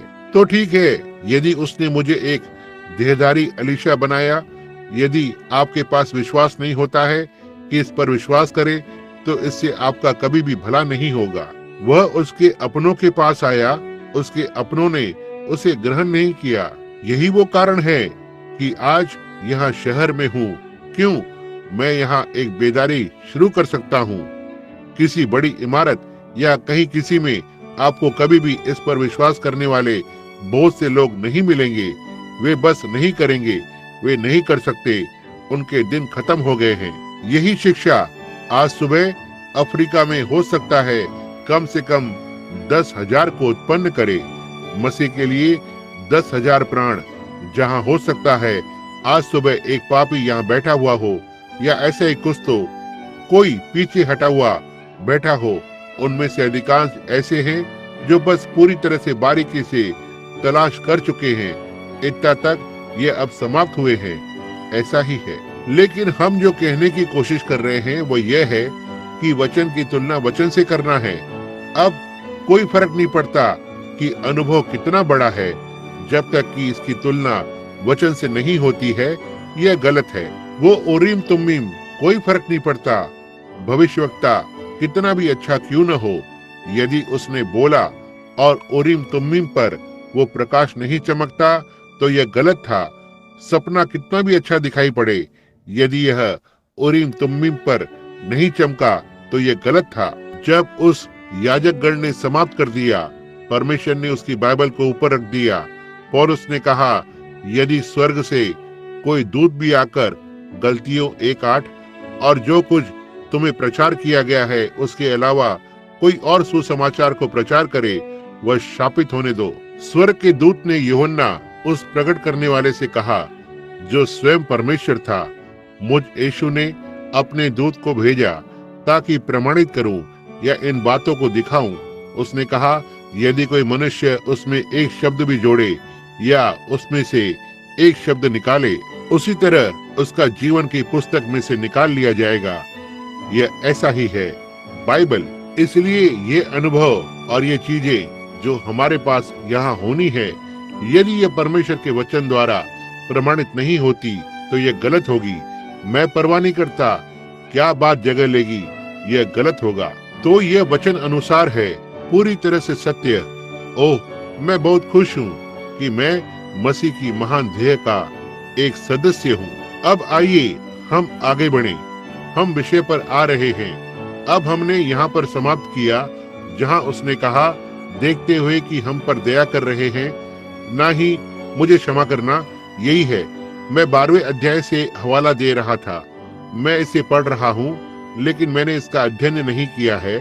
मैं भाई नॉर्मन वहाँ मेरे घर पर रुके हुए हैं और वो जानते हैं कि मुझे बस कल का दिन ही मिला था, और वहाँ पर भाई लोग ये जानते हैं मैं अभी अभी अंदर आया। केवल जो समय मुझे मिला कि वचन को पढ़ूं, जब मैं ठीक वहाँ कुछ मिनट पहले बैठा हुआ था। ये सही बात है। इसका अध्ययन न करें। मैं बस पवित्र आत्मा के लिए रुका हुआ हूँ कि वह इसे उसी तरह से दे जैसा वो चाहता है। वह जानता है कि व्यक्ति कहाँ पर है जिसके पास यह होना है। तो यदि मैं मेरे मन से कुछ तो बनाता हूँ जो मैं कहने जा रहा हूँ तो ये गलत है। लेकिन यदि मैं उसे ऐसा करने देता हूँ तो वो इसे सीधे उस स्थान पर ले जाएगा जहाँ से ये संबंध रखता है। समझे? किसी विचार को मत लेना कि तुम क्या कहोगे, क्योंकि यह तुम नहीं हो जो बोलते हो, यह तुम्हारा पिता है जो तुम में वास करता है, वो बोलता है। अब अंतिम अध्याय। पिछला अध्याय हमने सुना कि हम भला कैसे बच निकलेंगे यदि हम इस महान उद्धार को अनदेखा करते हैं, जिसकी चर्चा पहले पहल प्रभु के द्वारा हुई और उसे सुनने वालों के द्वारा, वे जिन्होंने उसे सुना। उन्हीं कामों को यीशु ने किया, ये दिखाने के लिए वही वे काम यहाँ जगह लेते हैं। वही परमेश्वर का दूत, वही कार्य, वही प्रमाण, हर एक चीज वही, हर एक चीज साथ में वही सुसमाचार ठीक वचन के साथ। यदि यह प्रभु के द्वारा सिखाया गया था, तब उसके चेलों ने पुष्टि की कि हमने सुना है। उसी पौलुस के होने पर हम भला कैसे बच निकलेंगे यदि हम ऐसे महान उद्धार को अनदेखा करते हैं। अब पौलुस अपने इब्रानी श्रोता गणों से कह रहा था। अब उनके पास टेप रिकॉर्डर नहीं थे जैसे आज हमारे पास यहाँ है, लेकिन उनके पास ऐसे शास्त्री पुरुष थे जो वहाँ बैठे हुए थे, और जैसे जैसे पौलुस प्रचार कर रहा था वैसे वैसे वे उसे लिखते जा रहे थे। और ऐसा ही है जो ठीक यहाँ पर है। हम इसे टेप रिकॉर्डर के द्वारा ले रहे हैं और ये टेप दुनिया भर में जाते हैं। देखो, यह दिखाने के लिए कि यह सत्य है। हमारा धर्म व्यर्थ में नहीं है। यह पूरी तरह से पुनरुत्थित यीशु मसीह है। वही चीज अब हमें अवश्य ही इसे अनदेखा नहीं करना चाहिए। अब बस यहाँ कलीसिया से आज दूर जाकर और ऐसे ही मत कहना, खैर मुझे वहाँ जाने में बहुत आनंद आता है, मैं गायन को पसंद करता हूँ और उस छोटे से पुराने कलीसिया के सारे मित्रता पूर्व लोग हैं। ऐसा मत करना भाई, आपके हृदय को अग्नि की ज्वाला बनने दो। कहें यहाँ मुझे इसके विषय में कुछ तो करना है, मुझे बाहर जाकर और देखना है कि क्या मैं किसी को बचा सकता हूँ। और बाहर जाकर ऐसा मत कहना, परमेश्वर धन्य है, यदि तुम पश्चाताप नहीं करते हो तो तुम नाश हो जाओगे। नहीं, इसे विनम्रता से करें। सर्प की नाई चतुर बनो, कबूतर की नाई भोले बनो। देखो, करने का यही तरीका है। उस व्यक्ति के पास जाएं, यदि वो मुर्गियों का पालन कर रहा है तो उससे कुछ देर के लिए मुर्गियों के बारे में बात करें, समझे? और उसके बाद पहली चीज जो आप जानते हैं, आप प्रभु के बारे में बात कर रहे होंगे। यदि वो किसान है तो उसके खेत के विषय में बात करें।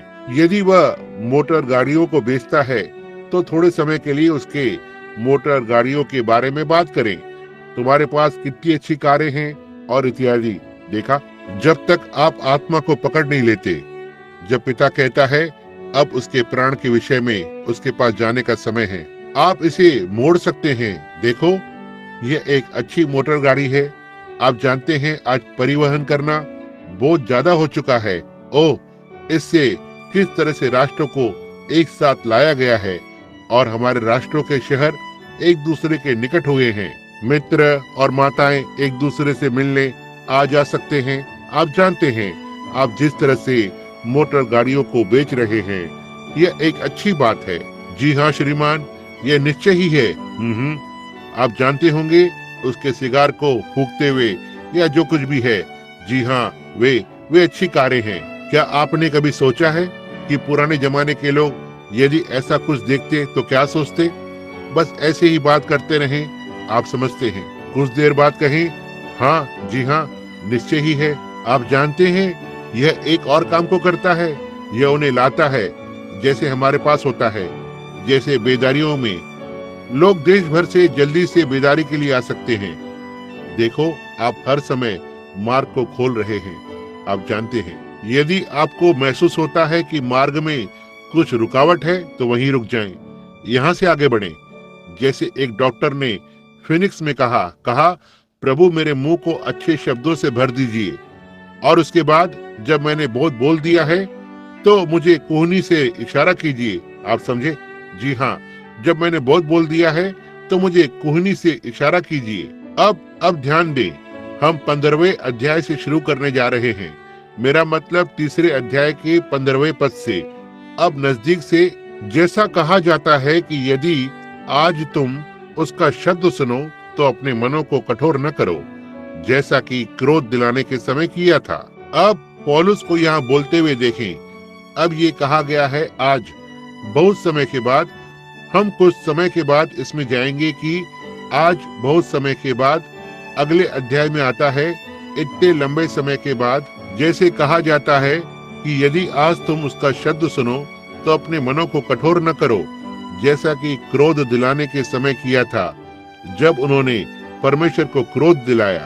अब आइए अगला पद पढ़ते हैं। क्योंकि कुछ लोगों ने जब उन्होंने सुना क्रोध दिलाया। अब वह किस बारे में बात कर रहा है? सुसमाचार। क्या उन सब ने नहीं जो मूसा के द्वारा मिस्र से निकले थे? और वह 40 वर्ष तक किन लोगों से रूठा रहा? क्या उन्हीं से नहीं जिन्होंने पाप किया और उनकी लोथें जंगल में पड़ी रहीं? आइए यहाँ 1 मिनट के लिए रुकें। क्रोध दिलाना। जब उन्होंने क्रोध दिलाया, अब परमेश्वर ने क्या किया? अब पौलुस बोलने की कोशिश कर रहा है। यह क्या है जो उन्हें मिस्र से बाहर ले आया? क्या यह मूसा था? नहीं, मूसा तो देह का साधन या जरिया था। अब हमें यहाँ एक बुनियाद मिली है। हम अब सीधे इसे लेना चाहते हैं। जब हम इस स्थान पर कुछ ही मिनटों में यहाँ पहुँचते हैं तो आप इसे देखेंगे। अब परमेश्वर के पास अस्थिर विश्राम के साथ उसके लोग थे। वे वहाँ मिस्र में थे। वे उनके सही स्थिति से बाहर थे। वे उनके अपने देश से बाहर थे। वे परदेसी और यात्री थे, और परमेश्वर उन्हें उस मिस्र में से, उस ठिकाने से लेकर आने वाला था, उनके अपने देश तक, जो आज का एक नमूना है। हम स्थिर नहीं हैं। यहाँ ये ज्यादा समय नहीं लेता है। छोटे गोल मटोल लड़के कंचे खेलते हैं। छोटी लड़कियां गुड़िया के साथ खेलती हैं। पहली चीज जो आप जानते हैं, आपके बाल सफेद हो जाते हैं और झुर्रियां पड़ जाती हैं। यहाँ कुछ तो गलत है। यह घर नहीं है। हम गलत जगह पर हैं। इसलिए हम कहते हैं कि हम यात्री और परदेसी हैं। कुछ तो घटित हुआ है। एक छोटी सी महिला ने आज सुबह कमरे में कहा कि कैसे लोग उस पर कभी कभी हंसते हैं। मैंने कहा, लेकिन बहन प्रिय, तुम उन लोगों में से नहीं हो। हम एक अलग ही लोग हैं। मेरी छोटी लड़की ने कहा, पिताजी, कुछ फलाना लड़कियों ने फलाना बातों को किया जो उन्होंने किया है। मैंने कहा, लेकिन देखो प्रिय, उनके पास एल्विस प्रेस्ली के ये रिकॉर्ड थे। मैंने कहा, मैं उन्हें अपने घर में नहीं चाहता हूँ। उसने कहा, लेकिन पिताजी, वे भली छोटी लड़कियां हैं। मैंने कहा, वे हो सकती हैं। मुझे इसके विरोध में कुछ नहीं कहना है, लेकिन वहाँ एक बात है, हम अलग हैं। हम अलग हैं। ऐसा नहीं है कि हम अलग होना चाहते हैं, लेकिन हमारे अंदर जो आत्मा है वो उसमें से बाहर आई है। तुम दूसरी दुनिया की हो। जब मैं अफ्रीका जाता हूँ तो मैं उनके जीने के तरीके के साथ व्यवस्थित नहीं हो सकता हूँ। वे कोई कपड़े नहीं पहनते हैं। वे नग्न होते हैं और वे कुछ तो सड़ी हुई चीज को उठाते हैं, उसमें कीड़े पड़ जाते हैं। वे इसे खाते हैं। कैसे भी हो, उन्हें कोई फर्क नहीं पड़ता। समझे? और यह अलग है। आप जानते हैं, एक समय हम सब ऐसे ही थे, लेकिन सामाजिक विकास ने हमें आगे लाया और हमें अलग बनाया, और मत परिवर्तन ने इसे दोगुना करके लाखों में कर दिया है। हम संसार की सड़ी गली चीजों को अब और नहीं चाहते। मसीह ने हमें मसीही बनाया है, जैसे सामाजिक विकास ने हमें स्वच्छ बनाया है। और ध्यान दें, केवल इतना ही नहीं, लेकिन हम दावा करते हैं कि हम यात्री और परदेसी हैं। हम संसार के नहीं हैं। फिर आप संसार से कोई लेना देना नहीं रखना चाहते हैं, और वे चीजें जा चुकी हैं। अब इजराइल वहाँ मिस्र में था। वे मिस्रवासी नहीं थे। मिस्रवासी एक मिस्री के लिए भेड़ पर हाथ रखना यह एक अपमान की बात थी और इजराइल चरवाहे थे। और यह अवश्य ही मूसा को कैसा लगा होगा। एक मिस्त्री होने के सारे अपमान पर भी पशुपालक था। क्या आपने ध्यान दिया कि फिरौन ने यूसुफ और इत्यादि से क्या कहा था? यह एक घृणित बात है। कहा, तुम्हारे लोग चरवाहे हैं और यहाँ तक एक मिस्त्री भेड़ बकरियों पर हाथ भी नहीं रख सकता है। वह एक अलग लोग थे। और आज ऐसा ही एक मसीही के साथ होता है। जब वो नए जन्म को लेता है, यह उसके लिए वहां संगति करना गंदी बात है, जहां लोग शराब पी रहे हैं और गंदे चुटकुले सुना रहे हैं और नग्न महिलाएं हों और हर एक यह गंदगी है। ओह प्रभु, धन्य हो, हम यहाँ यात्री हैं, हम यहाँ परदेसी हैं। आत्मा बदल चुकी है और हम एक ऐसे नगर के लिए देख रहे हैं जहाँ महिलाएं छोटे कपड़े न पहनती हों। हम एक ऐसे नगर के लिए देख रहे हैं जहाँ उनके पास बियर का शराब खाना नहीं होता है। हम एक ऐसे नगर के लिए देख रहे हैं जहाँ धार्मिकता वास करती है। सो हम यात्री हैं। तो परमेश्वर अग्नि के एक बड़े गड्ढे में नीचे उतर आया। एक तेजो मंडल के नाई तेजी से एक झाड़ी में उतर आया और पहले अपने आप को मूसा के सामने प्रकट करना आरंभ किया। मूसा ने कहा, आप जानते होंगे कि उस रात हमने किस तरह से विषय को लिया था कि जब यीशु यहाँ धरती पर था तो उसने कहा, तो इससे पहले मूसा था, मैं हूँ। यह जलती हुई झाड़ी में अग्नि के खंभे में यीशु था। यह आज वही यीशु है। और उसने अपने आप को अग्नि के खंभे में प्रकट किया और मूसा ने अनुभव को पाया। वो मिस्र के अंदर चला जाता है। वो सुसमाचार का प्रचार करता है। अच्छी खबर और चिन्ह और अद्भुत कार्य उसके पीछे पीछे आए। आपने इसे समझा? वही बात आज है। इतना ही नहीं, लेकिन जब वे इब्रानी लोग बाहर निकले, उजियाले में चले, तो उनका नेतृत्व उसी अग्नि के खंभे के द्वारा किया गया। और बाइबल ने कहा कि परमेश्वर की परीक्षा नहीं लेना। इसे देखना, मुझे इसे पढ़ने दो।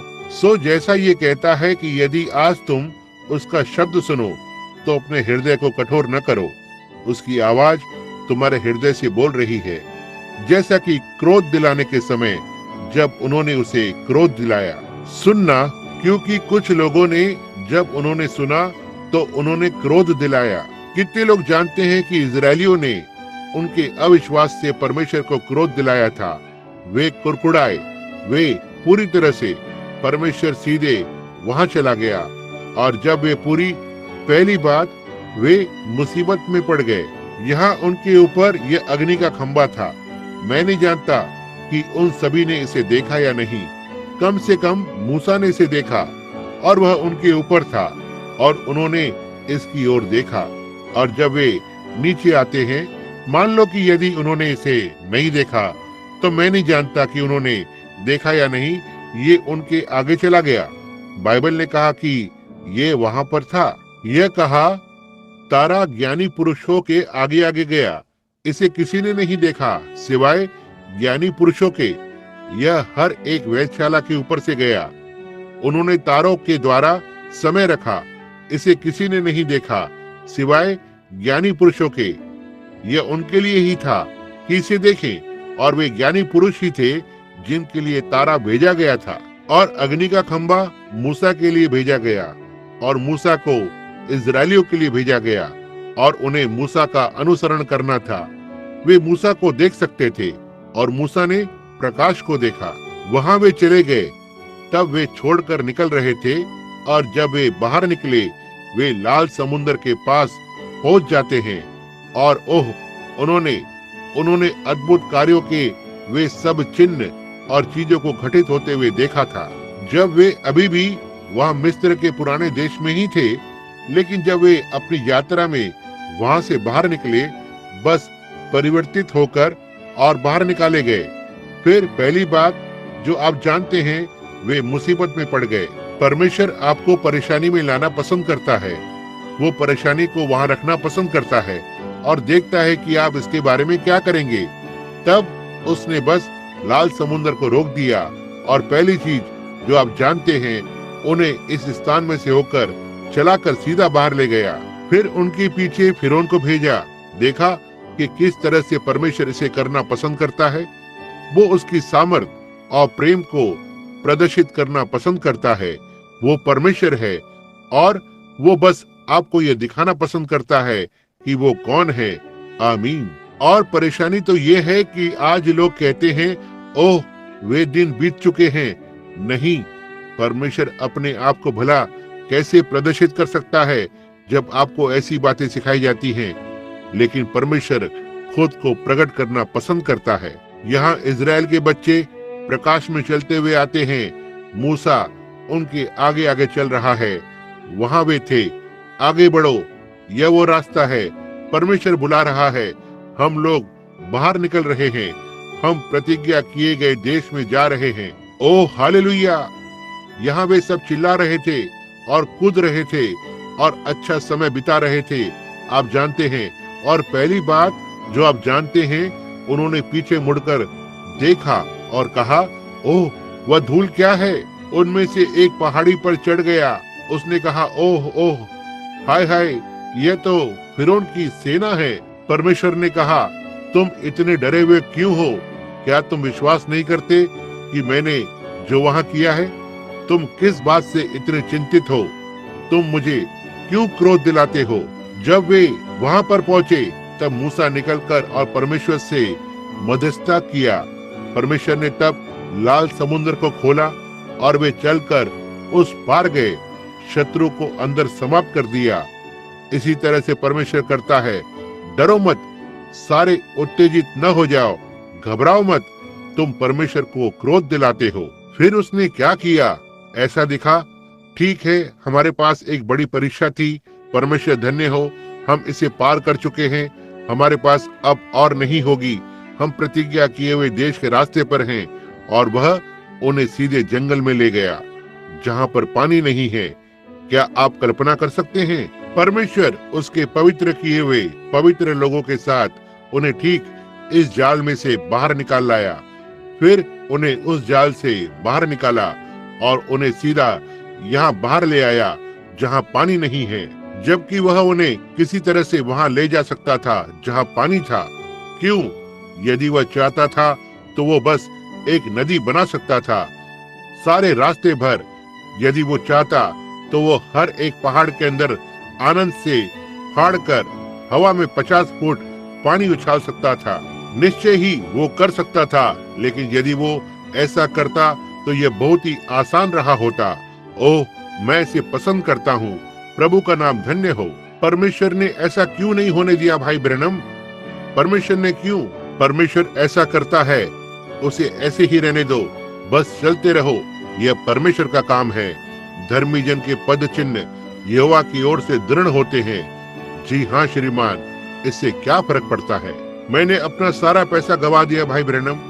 खैर कुछ भी हो, परमेश्वर धन्य हो। ओह, मैंने ऐसा किया और ऐसा हो गया, तूफान ने मेरे घर को उड़ा दिया। कुछ भी हो, परमेश्वर धन्य हो। प्रभु ने दिया, प्रभु ने ले लिया, प्रभु का नाम धन्य हो। बस आगे बढ़ते रहो, यह सब परमेश्वर की महिमा है। परमेश्वर जानता है कि वो क्या कर रहा है। इसी प्रकार से वो उनकी अगुवाई करता है। यह सही बात है। ओह प्रभु, मैं ऐसा महसूस कर रहा हूँ कि मैं बस रुक कर और चिल्ला सकता। इसी तरह से वो अपने प्रिय बच्चों की अगुवाई करता है। ओह, क्या आप बस महसूस कर सकते हैं? अब मैं एक मनोवैज्ञानिक नहीं हूँ, लेकिन क्या आप अभी उस मनोहर आत्मा को महसूस कर सकते हैं जो अब इमारत पर घुलते जा रहा है? क्या हो यदि हमारी आंखें अभी खुली होती और देखते इन गलियारों के ऊपर और नीचे, इन दीवारों के चारों ओर कौन ठहरा हुआ है? पुराने समय का एलिशा। एक सुबह जब वो लड़का उतना ही अंधा था जितना वो हो सकता था, उसने कहा, वहाँ पर नीचे सीरियाई लोगों को देखो। कहा, लेकिन वहाँ हमारे साथ और भी अधिक हैं। कहा, मैं तो किसी को भी नहीं देखता। कहा, प्रभु उस लड़के की आंखें खोल दीजिए। उसने उस बूढ़े नबी के चारों ओर देखा। उसके चारों ओर पहाड़ पर अग्नि थी और अग्नि के घोड़े और अग्नि के रथ। तब उसे यकीन हो गया था। उसने कहा, हम अभी बाहर जाकर और उन्हें अंधा कर देंगे। उनकी दृष्टि बिल्कुल वैसी ही सही थी जैसे हमेशा से रही थी, लेकिन वे उसके प्रति अंधे थे। कहा, तुम सब एलिया को खोज रहे हो? कहा, हाँ। कहा, आओ मैं तुम्हें दिखाता हूँ कि वह कहाँ पर है। और यह वही था जो उनका नेतृत्व कर रहा था। वे इसे नहीं जानते थे। इसी तरह से ही आज है। मसीह यहाँ पर है, पवित्र आत्मा यहाँ है, उन्हीं कामों को करते हुए जो उसने हमेशा ही किए, और संसार इसके प्रति अंधा है। वे इसे नहीं जानते। ओह, मैं इसके बारे में नहीं जानता हूँ कि मेरा पास्टर, ओह बेचारे कमजोर लोग, देखा मेरा क्या मतलब है। वे इसके प्रति अंधे हैं, वे इसे नहीं जानते। परमेश्वर अगुवाई कर रहा है। अब वे ऊपर आते हैं। पाप के जंगल में से होते हुए वहां पर पानी नहीं था। परमेश्वर ने बस इस सब का प्रयोजन किया था। ओह, और उन्हें पानी का एक छोटा सा तालाब मिला। उन्होंने कहा, ये रहा, और वे यहाँ तक इसका स्वाद भी नहीं ले सकते थे। ओह, यह बहुत ही खराब था मेरे प्रभु। यह तो 100% सल्फर से भी बदतर था। देखो, सड़े हुए अंडों की तरह, आप जानते हैं। ओह मेरे प्रभु, यह बहुत ही खराब है। यह जहर था। अब इसे पाप का जंगल कहा गया। वहाँ बहुत खजूर के पेड़ उगते हैं, और बसंत जहाँ वे खजूर के पेड़ उगते हैं। तब मूसा ने कहा, मत करो। परमेश्वर ने कहा, वे क्यों करते हैं? वे क्यों करते हैं? वे मुझे किस लिए क्रोध दिला रहे हैं? ठीक है, यदि मैंने पहले यह किया है, तो क्या मैं इस परिस्थिति में कुछ नहीं कर सकता हूँ? यदि उसने आपको एक दुखित समय से बाहर निकाला है, तो क्या वह आपको दूसरे से नहीं निकाल सकता? उसने तुम्हें एक मुसीबत से निकाला, क्या वह तुम्हें दूसरी मुसीबत से नहीं निकाल सकता? परमेश्वर धन्य हो। यदि उसने मुझे पाप में से निकाला, तो वह मुझे कब्र में से निकाल सकता है। वो परमेश्वर है। क्या इससे फर्क पड़ता है?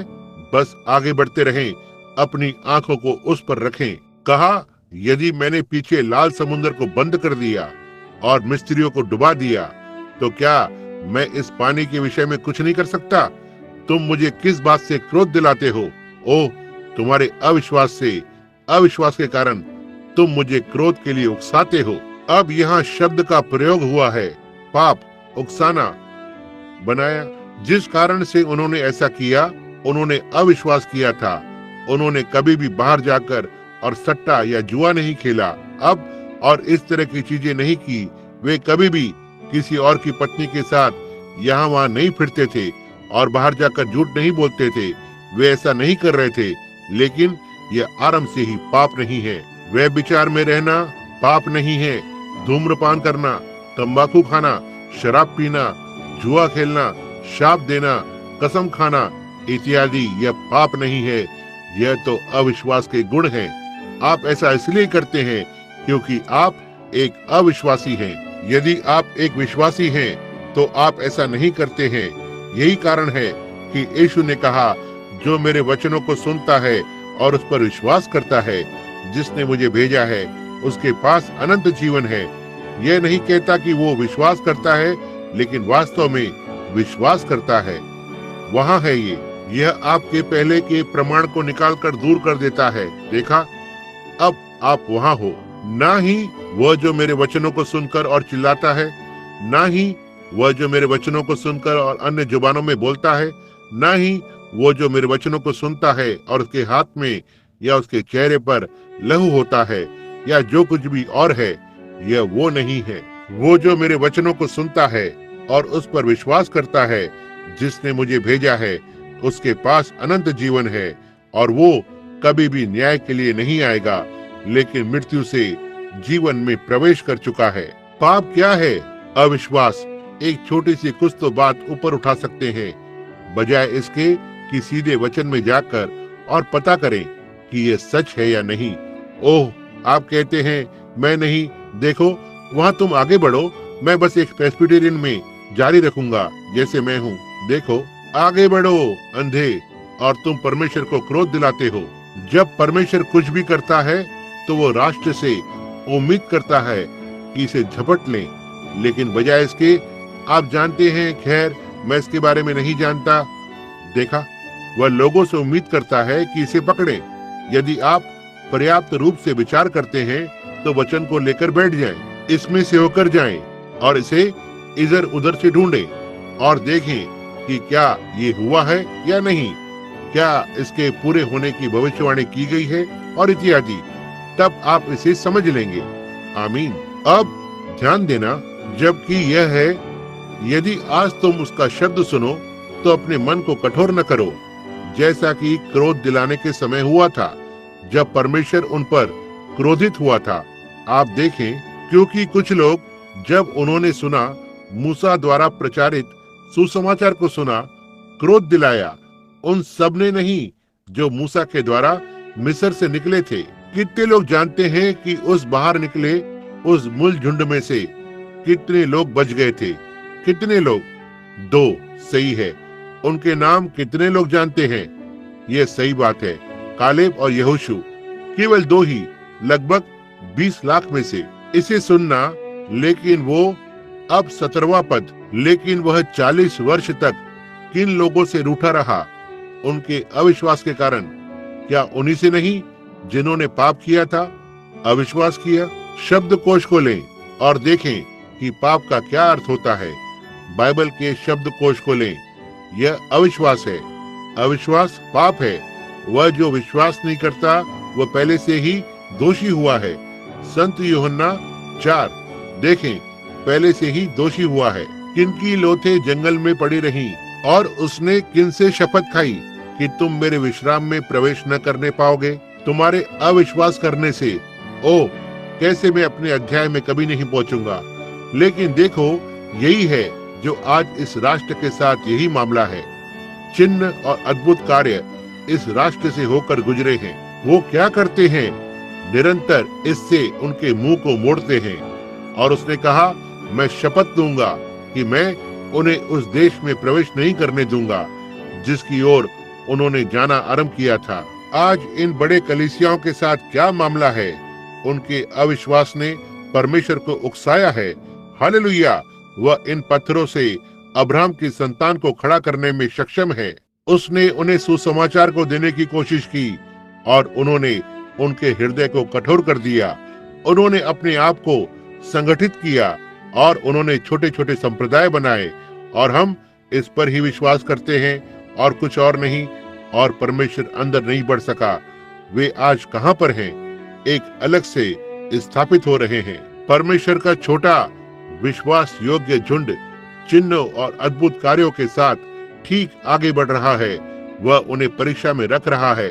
हर एक पुत्र जो परमेश्वर के पास आता है उसे अवश्य ही पहले परखा और परीक्षा में होकर जाना है। बाल प्रशिक्षित। पहली छोटी सी बात घटित हुई, ओह ठीक है, हो सकता है जो कुछ भी हो, इसमें कुछ भी नहीं है। तुम नाजायज संतान हो और परमेश्वर की संतान नहीं हो, क्योंकि परमेश्वर की संतान अब्राहम का बीज है जो उन वस्तुओं को बताता है कि नहीं थी, जबकि हालांकि वे थी। परमेश्वर ने ऐसा कहा है और बस आगे चलता रहता है। आमीन। चाहे जो कुछ भी कहे या कुछ भी अलग हो, वे कुछ भी हो, आगे बढ़ते रहते हैं। परमेश्वर ने ऐसा कहा है।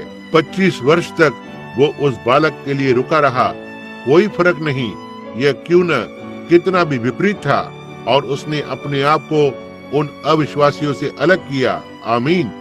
जिससे कि वह विश्वास कर सके।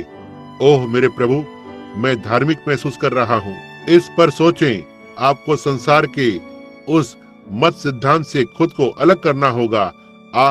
उन अद्भुत कार्यों के दिन बीत चुके हैं। ऐसी कोई बात नहीं है, यही कट्टरपंथी है। अपने आप को अलग करो। बाइबल ने कहा, उनके बीच में से निकल आओ और खुद को अलग करो। प्रभु यूं कहता है, और मैं तुम्हें ग्रहण करूंगा। कितना अद्भुत! मैं तुम्हें ग्रहण करूंगा। अपने आप को तुम अलग करने के बाद तुम मेरी संतान ठहरोगे। मैं तुम्हारा परमेश्वर होऊंगा। अपने आप को अलग करो। अविश्वासियों के साथ अपने आप को जुए में मत जूतो। यह सही बात है। युवा लोग विवाह कर रहे हैं, किसी ऐसी लड़की से विवाह करते हैं जो विश्वास नहीं करती, या कोई युवा लड़की ऐसे लड़के से विवाह कर रही है जो विश्वास नहीं करता। आप ऐसा न करें।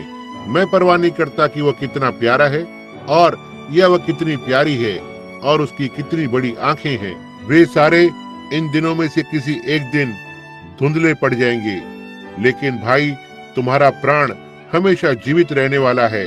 आप सावधान रहें। आप जो कर रहे हैं, वह लड़की एक सच्ची विश्वासी नहीं है, या वो लड़का एक सच्चा विश्वासी नहीं है। तुम अपने आप को इस तरह से जुए में मत जूतो। ऐसों से परे रहो। यह आपके लिए मार्ग पर परेशानी का कारण बनेगा। अब सुनना 17वां पद। लेकिन वह 40 वर्ष तक किन लोगों से रूठा रहा? क्या उन्हीं से नहीं जिन्होंने पाप किया, और उन लोगों की लोथें जंगल में पड़ी रहीं? और उसने किन से शपथ खाई कि तुम मेरे विश्राम में प्रवेश करने न पाओगे? उन्होंने शुरुआत की, लेकिन उन्होंने अद्भुत कार्यों को देखा, लेकिन वे प्रतिज्ञा किए गए देश तक कभी नहीं पहुंचे। केवल चयन की हुई 2 की संख्या प्रतिज्ञा किए हुए देश में प्रवेश करते हैं। अब पौलुस क्या कर रहा है? वो अब मसीही लोगों से बोल रहा है, तुम उसी सुसमाचार को मत देना जिसका प्रचार वहां पहले किया गया था, चिन्हों और अद्भुत कार्यों में, और अग्नि के खंबे ने उनकी अगुवाई की। जब ये बातें फिर से जगह लेने लगेगी, तो तुम मार्ग के किनारे अविश्वास से संदेह करते हुए नहीं जाना, क्योंकि उनकी लोथें जंगल में गिर गईं। अब हम अंदर आ रहे हैं। अब जल्दी से ध्यान से देखें। लेकिन उनके लिए जो नहीं जिए, सो हम देखते हैं कि वे अविश्वास के कारण प्रवेश न कर सके। वह इसे एक बार पाप कहता है, वो इसे अगली बार अविश्वास कहता है। अविश्वास पाप है। उन्होंने उनके अविश्वास के कारण प्रवेश नहीं किया। उन्होंने उस भविष्यवक्ता मूसा को देखा। उन्होंने देखा कि उसने क्या किया। उसने जो कहा वो देखा। यह सत्य था। हर एक समय सत्य की ओर आगे बढ़ता चला गया। यह अग्नि का खंभा उनके सामने प्रकट होता। उन्होंने इसे ध्यान से देखा। उन्होंने इसे देखा। पौलुस बाद में यहाँ इसे समझने की कोशिश कर रहा था, जो अनुभव उसके पास था। देखा, अनुभव को जोड़ने का प्रयास कर रहा था। उसने इसे पुराने नियम से मिलाया। उसने कहा, अब हम एक नई चीज के अंदर प्रवेश कर चुके हैं, इस नए समय काल में यीशु मसीह के द्वारा। पुराने समय में प्रभु उन्हें भविष्यवक्ताओं के द्वारा प्रकट हुआ, लेकिन अब वो उसके पुत्र यीशु के द्वारा देखा, और वह अनुभव को जोड़ना आरंभ करता है और उन्हें दिखाता है कि क्या बात जगह ले रही थी, किस तरह से ये चिन्ह और अद्भुत कार्य और हर एक चीज, और क्या लिखा है। अब उसने कहा, उन्होंने अपने अविश्वास के कारण प्रवेश नहीं किया। उन्होंने विश्वास नहीं किया। लेकिन अब हम एक समय काल के अंदर बढ़ते हैं, और आप अपने हृदय को कठोर न करें। तुम उन क्रोध दिलाने के दिनों में लोगों के समान काम न करना, जब उन्होंने परमेश्वर को उकसाया। उन्होंने इसे किस तरह से किया? अनैतिक जीवन जीने के द्वारा नहीं। मुझे इसे आपके लिए खोलकर बताने दो। आप कहते हैं, भाई ब्रैनम, मैं कलीसिया जाता हूँ, यह सब ठीक है। मैंने अपने जीवन में कभी भी झूठ नहीं बोला, यह ठीक बात है। मैंने कभी भी चोरी नहीं की। मैंने ऐसा वैसा या इत्यादि कभी नहीं किया। यह बहुत अच्छा है, यह सब अच्छी बात है। लेकिन यह अब भी पाप नहीं है। पाप वो है जब परमेश्वर अपने आप को प्रकट करता है और आप इसे अविश्वास करते हैं। आप इसे नहीं सुनते हैं। ओह, आप कहते हैं मेरी कलीसिया यह नहीं सिखाती।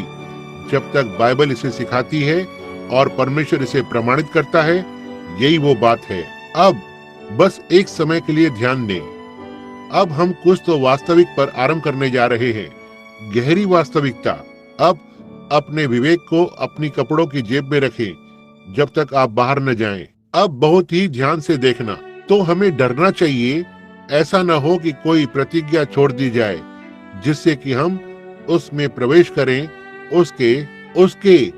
उसकी अब व्यक्तिगत सर्वनाम है क्या कि तुम में से कोई जन उससे रहित जान पड़े। अब पौलुस उन्हें पिछले अध्याय में इन सारी बातों के बारे में बताने की कोशिश कर रहा है, लेकिन अब वो उन्हें यह बताने की कोशिश कर रहा है कि यह क्या है। ओह, क्या हमारे पास समय है? हो सकता है हमारे लिए अच्छा होगा आज रात तक इंतजार करें। देर हो रही है और हम प्रार्थना की सभा करने जा रहे हैं। हो सकता है कि आज रात हम इसे बेहतर तरीके से समझें, क्योंकि यह वास्तव में आत्मिक विटामिनों से भरा हुआ है। बहुत कुछ करना है और मैं आज दोपहर में व्यस्त हूँ। आइए हमें डरना चाहिए, ऐसा ना हो कि कोई प्रतिज्ञा। अब क्या वहाँ मिस्र में उनके लिए प्रतिज्ञा किए गए देश के लिए प्रतिज्ञा की गई थी? और जब परमेश्वर इस वचन को वास्तविक बनाने के लिए नीचे उतर आया, क्यों परमेश्वर ने सैकड़ों और सैकड़ों वर्ष पहले अब्राहम को बताया था कि वो इसे करने जा रहा है? ये वचन के अनुसार था। यूसुफ ने कहा, मेरी हड्डियों को यहाँ से मत हटाना जब तक तुम वहाँ उस प्रतिज्ञा किए हुए देश में जाकर और मुझे मेरे बाकी के पूर्वजों के साथ न गाड़ दो, क्योंकि वह जानता था कि पुनरुत्थान आ रहा है। जब यीशु मरे हुए में से जी उठा, क्योंकि उसे यह ज्ञात था कि अय्यूब ने क्या कहा था। देखा, उनमें से हर एक भविष्यवक्ता वो जानता था कि तब दूसरे भविष्यवक्ताओं ने क्या कहा था और जानते थे कि उनका आत्मा एक ही है और वे नजर रखे हुए थे। ओह भाई, ओह, यह बात हमें हमारी सांसारिक परिस्थिति से हिला देना चाहिए। उनकी आंखें इस पर नहीं लगी थी कि लोग क्या कह रहे हैं, लेकिन उन भविष्यवक्ताओं ने क्या कहा, उनमें से हर एक जन नजर रखे हुए था। अब्राहम ने कहा, मुझे ठीक यहाँ पर गाड़ना जहाँ अय्यूब को गाड़ा गया था। कहा, सारा, मैं जमीन का एक टुकड़ा खरीदूंगा, हमें ठीक यहाँ पर गाड़ा जाएगा। इसहाक अपने पिता के बाद एक भविष्यवक्ता था।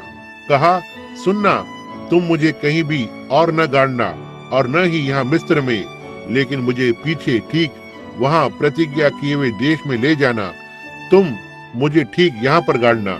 याकूब प्रतिज्ञा किए हुए देश के बाहर मरा, लेकिन अपने पुत्र से कहा जो भविष्यवक्ता था, तुम जानते हो, एक रात दूत ने मुझे बगल में छुआ, मैं तब से लेकर लंगड़ाता हूँ, आकर अपने हाथ को रखना।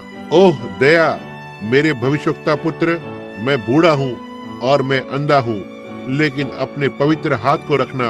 अपने आप में भविष्यवक्ता होने के नाते उस स्थान पर हाथ को रखना जहाँ दूत का हाथ था, और स्वर्ग के परमेश्वर की शपथ खाओ कि तुम मुझे यहाँ नहीं गाड़ोगे। धन्य हो। क्या आप वचन के आत्मिक प्रकाशन को देखते हैं? क्यों उनमें से आधे, लगभग 90% नहीं जानते कि वह किस बारे में बात कर रहा था, लेकिन वो जानता था कि वह किस बारे में बात कर रहा था। अपने भविष्यवक्ता के हाथ को इस स्थान पर रखो जहां पर दूत ने अपना हाथ रखा था। एक समय मैं एक बड़ा तगड़ा, एक हट्टा कट्टा डरपोक मनुष्य था, लेकिन उसने मुझे छू लिया और तब से मैं लंगड़ाता हुआ मनुष्य रहा हूँ। लेकिन जब से लेकर मैं एक राजकुमार रहा हूँ, मैं तब से लेकर लंगड़ा रहा हूँ। तब से लेकर मेरे चलने का तरीका बदल गया है, मैं एक राजकुमार बन गया हूँ। जी हाँ, अपना हाथ यहाँ रखो, स्वर्ग के परमेश्वर की शपथ लो, तुम मुझे यहाँ नहीं गाड़ोगे। क्यों? कोई भी नहीं जानता था कि वह किस बारे में बात कर रहा था। यूसुफ ने किया, उसने कहा, मुझे वहां उस ओर ले जाकर और उस प्रतिज्ञा किए हुए देश में गाड़ देना, वही जहां पर ये था। निश्चित रूप से वर्षों बाद जब यूसुफ मरा, उसने कहा, तुम मुझे यहाँ पर मत गाड़ना, लेकिन जब तुम यहाँ से गुजरते हो, तुम मेरी हड्डियों को देखते हो, क्योंकि किसी दिन तुम यहाँ से बाहर निकलोगे, और जब तुम जाओ तो मेरी हड्डियों को अपने साथ ले जाना।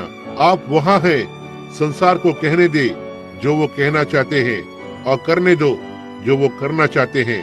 प्रभु का नाम धन्य हो। मुझे मसीह में रखना। यदि मुझे कुछ भी बुलाया जाता है, एक कट्टरपंथी या पवित्र शोर मचाने वाला, किसी दिन वो आ रहा है और वे जो मसीह में हैं उन्हें परमेश्वर अपने साथ लेकर आएगा। जब वो आता है, ये सारा एक आत्मिक रूप से प्रकट हुआ सत्य है जो ठीक वहां रखा हुआ है, और इसे समझने के लिए एक आत्मिक मन की आवश्यकता होती है। सारे दिन भर उस पर विश्राम करें, इस पर सोचें। यदि यहाँ तक आप जाते हैं बिना आपके रात्रि के भोज के, इस पर सोचें। और आज रात हम उसके विश्राम के अंदर जाएंगे जो बचा हुआ था, और देखेंगे कि यह प्रतिज्ञा आज क्या है, आज यह चीज क्या है। क्या परमेश्वर ने इसे यहाँ बाइबल में नहीं रखा है और इसे सिद्ध नहीं करता है? यह ठीक अब यहाँ पर नहीं है, तो मैं एक झूठा भविष्यवक्ता हूँ। ये बिल्कुल सही है, लेकिन ये यहाँ है। यह विश्राम क्या है? उसने कहा, अब हमें डरना चाहिए। ऐसा न हो कि कोई प्रतिज्ञा छोड़ दी जाए कि हम उसमें प्रवेश करें, बिल्कुल जैसे उन्होंने किया। और यह वही प्रतिज्ञा होना है, यह वही विश्राम होना है, यह वही परमेश्वर होना है, यह वही चिन्ह होना है, यह वही चीज होना है। लेकिन आइए हम विश्राम करें। अब ये क्या है होने पाए, आज रात प्रभु हमें इसे प्रदान करे। जब हम सिरों को झुकाते हैं, प्रभु धन्य हो, केवल अनंतता उन महान चीजों को प्रकट करेगी जिसे हम अब एक साथ मिलकर बांटें। छोटा, बहुत से हैं जिन्हें दोषी होने के लिए ठहराया गया है, जैसा आपने यहूदा की किताब में कहा है कि कितने ऐसे मनुष्य पहले से नियुक्त किए गए दोषी होने के लिए, जो हमारे परमेश्वर के अनुग्रह को लेंगे और इसे लुचपन में बदल डालेंगे। और बहुत से लोग आज सुसमाचार का प्रचार कर रहे हैं, परमेश्वर का अनुग्रह इसे एक पैसा बनाने की योजना में बदल देते हैं। एक बड़ी सी कलीसिया होती है और अधिकतर रविवार के स्कूल में परमेश्वर के अनुग्रह को लेते हैं और इसे लुचपन में बदल देते हैं। और संसार अंधा है और अंधे सूअरों के जैसे जाते हैं, वे नहीं समझते हैं। हे परमेश्वर, हमारे लिए समझ को खोलें। हमारी समझ इस संसार के बच्चों के जैसे न होने दो, क्योंकि तूने अपने वचन में कहा है कि इस संसार की संतान उजाले की संतान से अधिक बुद्धिमान है। आदि में ऐसा था। केन की संतान जो बड़े बड़े निपुण वैज्ञानिक बने, वे बड़े बड़े शिक्षक बने, वे वस्तुओं के कामगार बन गए, वे प्रगति करते चले गए बहुत धार्मिकता से, लेकिन दोषी ठहराए गए और न्याय में डूब गए और उनकी लोथें जल पर तैरने लगी और उनके प्राण अधोलोक में चले गए। और यीशु ने जाकर उनसे बातें की जब वो मरा, और अधोलोक में जाकर और उन प्राणों को प्रचार किया जो कैद में थे, जिसने नूह के दिनों में धीरज धरते हुए पश्चाताप नहीं किया, वचन कहता है। और परमेश्वर जब वह धरती पर खड़ा हुआ, उसने कहा, जैसा ये नूह के दिनों में था, वैसा ही मनुष्य के पुत्र के आगमन में भी होगा। लेकिन हम ध्यान देते हैं, शेत की तब वंशावली, नम्र मनुष्य, परमेश्वर के सच्चे मनुष्य, संसार की बातों को बहुत अधिक नहीं जानने वाले, संसार की बातों की कुछ भी परवाह नहीं करने वाले, लेकिन सारे भार को एक तरफ रखकर और परमेश्वर पर विश्वास करते थे, और उस राज्य में भविष्यवक्ता और महान पुरुष बन गए। जबकि दूसरा धार्मिक संसार उन पर हंसा, उनका मजाक उड़ाया। लेकिन वह समय आ गया जब बाढ़ आई और न्याय आ गया। सो ऐसा ही यीशु मसीह के आगमन में था। वे किस तरह से उस पर हंसे और उसका मजाक उड़ाया, जबकि उनके पास उनके अपने धर्म थे और उनके बड़े बड़े आराधनालय थे, लेकिन उन्होंने भोर के तारे का मजाक उड़ाया और वे उस पर हंसे। लेकिन फिर भी उन्होंने न्याय में प्रवेश किया, और जब वे भागकर और यरूशलेम को गए, तो वहां उन्होंने अपने खुद के बच्चों को भूख से खाया और उनका लहू बाहर फाटकों के सड़क से बहने लगा। जब उन्होंने नगर और मंदिर को जला डाला और उनके प्राण अधोलोक में चले गए। प्रभु, यहाँ हम फिर से तीसरे स्थान पर हैं। यह जीवन का समय है, 3 जीवन की संख्या है, और यहाँ हम हैं रैप्चर के लिए तैयार। कलीसिया आगे बढ़ रही है, वो बड़ा वैज्ञानिक संसार। कलीसियाएं आज संदेहवादी विश्वासियों से भरे हुए हैं। किताब पर 10,000 उनके नाम के साथ, जी हाँ, लाखों लोग और सुसमाचार पर हंसते हैं और कहते हैं कि वे अशिक्षित लोग हैं, वे नहीं जानते। हो सकता है ऐसा ही हो प्रभु, लेकिन हम जो शिक्षा में कम हैं, उसे आप अनुग्रह से पूर्ति करते हैं। उजाले के दूत को भेजने के द्वारा, उसकी सामर्थ के प्रकटीकरण के द्वारा, वचन की पुष्टि करते हुए उन लोगों के लिए जो हमारे जैसे दीन और अनपढ़ हैं, लेकिन हम आपको इसके लिए प्रेम करते हैं, क्योंकि यह परमेश्वर का अनुग्रह है जिसने इसे किया है। और हम जानते हैं कि हम जन्मे थे और हम बिल्कुल भी प्रिय नहीं हैं, हम बहुत ही अप्रिय हैं। लेकिन आप अनुग्रह में से होते हुए नीचे उतर आए, आपके दया से भरे हाथ और हमारी आंखों को खोल दिया। जिस प्रकार यीशु ने हमारे लिए प्रार्थना की थी, जैसा एलिया ने गेहजी के लिए किया, जैसे उसने उसके चारों ओर देखने के लिए दृष्टि की, और आज हमारी आंखें खुली है और हम परमेश्वर की बातों को देखते हैं और जानते हैं कि हम अंत समय में आगे बढ़ रहे हैं। जब अन्य जातियों के दिन लगभग समाप्त हो जाते हैं और वो उसके लोगों को नाम के लिए लेकर जाएगा, आइए हम वहां गिने जाएं। प्रभु, हम नम्रता पूर्वक विनती करते हैं, हम प्रार्थना करते हैं कि आप इसे प्रदान करें। हमें आशीष दीजिए। आज सुबह इस छोटी सी सभा के लोगों को आशीष दीजिए। वे सारे भिन्न प्रकार के धर्मों और विश्वासों से एकत्र हुए हैं, लेकिन आज वे उन्हें एक तरफ रख दे परमेश्वर, और होने पाए वे सीधे कैलवरी की ओर देखें और कहें, परमेश्वर मुझे आकार में ढाल और मुझे बना। मैं जैसे भविष्यवक्ता ने कहा कि वो वहां कुम्हार के घर गया, जिससे कि उसे तोड़ा जा सके और फिर से आकार में ढाला जा सके। हमें आकार में ढाल और हमें उस आकार के अनुसार बना जो परमेश्वर हमें चाहता है। कोई फर्क नहीं पड़ता यदि हमें प्रभु के भवन में फर्श की चटाई बनना पड़े। दुष्टों के साथ तंबुओं में रहने की बजाय मैं द्वार पर पायदान बनना अधिक पसंद करूंगा, और इसे प्रदान करे प्रभु। अब बस हमें आशीष दीजिए और हमें नम्र बनाए रखें। हमारा हृदय खुला रहे, हमारे मन साफ रहे परमेश्वर की बातों के प्रति, क्योंकि हम इसे मसीह के नाम से मांगते हैं। हमारे सिरों को झुकाए हुए मैं सोचता हूँ, क्या कोई है जो प्रार्थना के शब्द में याद करवाना चाहता है आपके प्राण के उद्धार के लिए? क्या आप अपना हाथ उठाएंगे और सिर्फ एक पापी? परमेश्वर आपको आशीष दे युवा लोग। कोई और है? परमेश्वर आपको आशीष दे। वहाँ पीछे श्रीमान, परमेश्वर आपको आशीष दे। महिला, कोई और है जो अब प्रार्थना में याद करवाना पसंद करेगा? परमेश्वर आपको आशीष दे श्रीमान, अपना हाथ ऊपर करके, और परमेश्वर आपको आशीष दे। और आप जो यहाँ हैं, अद्भुत। क्या बंद करने से ठीक पहले कोई एक और होगा? मैं सोचता हूँ कि वहाँ होगा। परमेश्वर आपको आशीष दे। वहाँ पीछे श्रीमान, पीछे की ओर बताएं। अब देखो, मैं आपसे कुछ पूछना चाहता हूँ। मैं नहीं चाहता कि आप ऐसा बिल्कुल भी सोचें, क्योंकि यह एक छोटा सा भवन है। मैं नहीं चाहता कि आप ऐसा सोचें, क्योंकि यही ये लोग हैं। और दयालु परमेश्वर, ऐसा मत सोचो ये इसलिए है कि प्रभु के दूत ने मेरे साथ अपनी तस्वीर को लिया था और मैं और उसमें से कुछ ऐसा करने के लिए।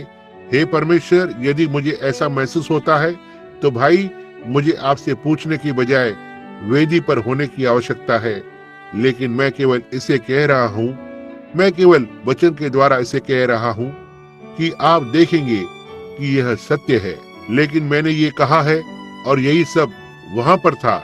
ऐसे होता रहता किसी अन्य प्रचारक या कोई तो दूसरा होता या कोई तो और, ठीक है, तो यह अलग बात होती। लेकिन आप बात को देखते हैं, परमेश्वर ठीक वापस आकर और साबित करता है कि यह सत्य है। देखा, यही है जो इसे वास्तविक बनाता है। क्या परमेश्वर इसे सिद्ध कर रहा है? और फिर केवल इतना ही नहीं, लेकिन उसका वचन कहता है कि वह इसे करेगा। यहाँ वो कर रहा है। अब यदि आप सही नहीं हो, आपका हृदय परमेश्वर के साथ सही नहीं है, तो क्या आप बस अपना हाथ ऊपर उठाएंगे, कहें मेरे लिए प्रार्थना करना? तो ठीक है, ठीक जहाँ पर आप हैं, लगभग 8-10 हाथ ऊपर उठे हुए हैं, अपने प्राण के लिए दया को चाहते हैं। जब आप अपने सिर झुकाए हुए हैं, अब आप प्रार्थना करें।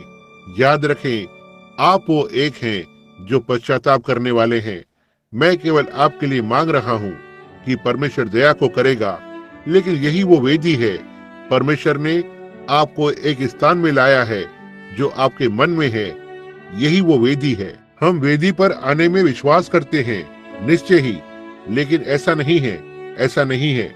ये सब ठीक है, लेकिन आपकी सच्ची वेदी वही है जहाँ परमेश्वर आपसे मिलता है, और वह आपसे वही मिलता है जहाँ आप बैठे हुए हैं। वही आपकी वेदी है। अब कहें, परमेश्वर मुझ पर दया करें, एक पापी पर, और इस दिन से लेकर यदि आप मेरी सहायता करेंगे तो मैं आपके लिए जीऊंगा।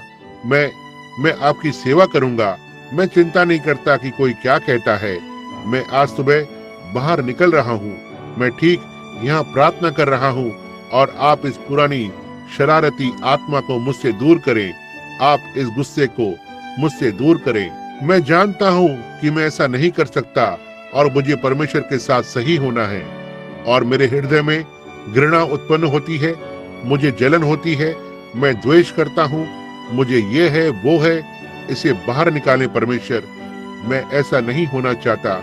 मुझे मधुर और नम्र और दीन बनाए, मुझे सुशील बनाए, मुझे एक ऐसा व्यक्ति बनाए कि मैं आपके लिए दूसरों को जीत सकूं।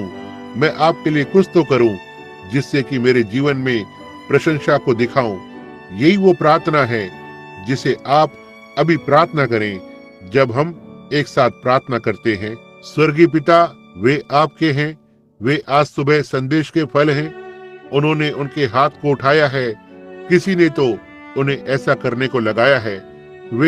वे जब उनके हाथ को उठाते हैं तो वे गुरुत्वाकर्षण के नियमों को चुनौती देते हैं। उनमें एक आत्मा था जिसने ये निर्णय लिया है। उन्होंने उनके हाथ को ऊपर उठाया कि उन्होंने उस सृष्टिकर्ता को स्वीकार किया है जिसने उन्हें बनाया। अब स्वर्गीय पिता, मैं प्रार्थना करता हूँ कि आप उन्हें आशीष दीजिए और उन्हें अब अनंत जीवन दीजिए। मैं कुछ भी नहीं कर सकता। उन्हें वेदी के पास बुलाना, उन्हें एक अतिरिक्त कमरे में रखना, सारे काम को करना, ऐसा करने के लिए ये आपको लेता है प्रभु। हम वचन का प्रचार करने के अलावा और कुछ नहीं कर सकते। आपने कहा विश्वास सुनने से आता है, वचन के सुनने से। परमेश्वर का वचन। अब हमने वचन का प्रचार किया है और उन्होंने उनके हाथ को ऊपर उठाया है कि उन्होंने इसे विश्वास किया है। अब उन्हें सनातन का जीवन दीजिए, क्योंकि आपने प्रतिज्ञा किया है कि आप इसे करेंगे। यदि वे उनके हाथ उठाने में सच्चे थे तो आज सुबह वे इस भवन से बाहर जाएंगे एक मधुर, दीन, नम्र मसीही होकर, क्योंकि आपने इसकी प्रतिज्ञा की थी और आपके वचन विफल नहीं हो सकते। मैं इसे यीशु मसीह के नाम में मांगता हूँ, आमीन। अब आराधना करें। क्या आप अब उससे प्रेम नहीं करते? संदेश अब समाप्त हुआ है। यह आराधना है। हम केवल एक संदेश सुनने के लिए ही कलीसिया में नहीं आते हैं, हम आराधना करने आते हैं। बस अपने पास वाले व्यक्ति को भूल जाएं, केवल उसकी आराधना करें। ओह, कितना सुंदर, कितना अद्भुत। बस उसे बताएं। आपको उसे जोर से बताने की आवश्यकता नहीं है। बस उसे अपने हृदय में कहो, प्रभु, मैं आपसे प्रेम करता हूँ, मुझे मेरे पाप के लिए क्षमा करें। ओह प्रभु, हमारे पिता परमेश्वर, हमें ग्रहण कीजिए। हम रुके हुए हैं। जब हम वचन को सुन रहे हैं, लालसा कर रहे हैं, हमारे हृदय आपके लिए प्यासे हैं, जैसे हिरणी नदी के जल के लिए हाँफती है। हमारे प्राण आपके लिए प्यासे हैं। हे परमेश्वर, लालसा कर रहे हैं और रुके हुए हैं। उस घड़ी के लिए रुके हुए हैं जब यीशु आएगा। उस समय के लिए रुके हुए हैं जब हमें आकाश में पुकारा जाएगा, ना ही न्याय में न्यायाधीश के समक्ष खड़े होने के लिए। यह हो चुका है। हम संसार की बातों के लिए मर चुके हैं और मसीह में प्रवेश कर चुके हैं, और उसने हमारे न्याय को ले लिया। वह न्याय के आसन पर अब हमारा वकील है। हमारा धन्य वकील कि हमारे अंगीकार करने पर वह हमारे मुकदमे को लड़ता है, जब तक कि हम यह नहीं जान लेते कि हम अयोग्य हैं।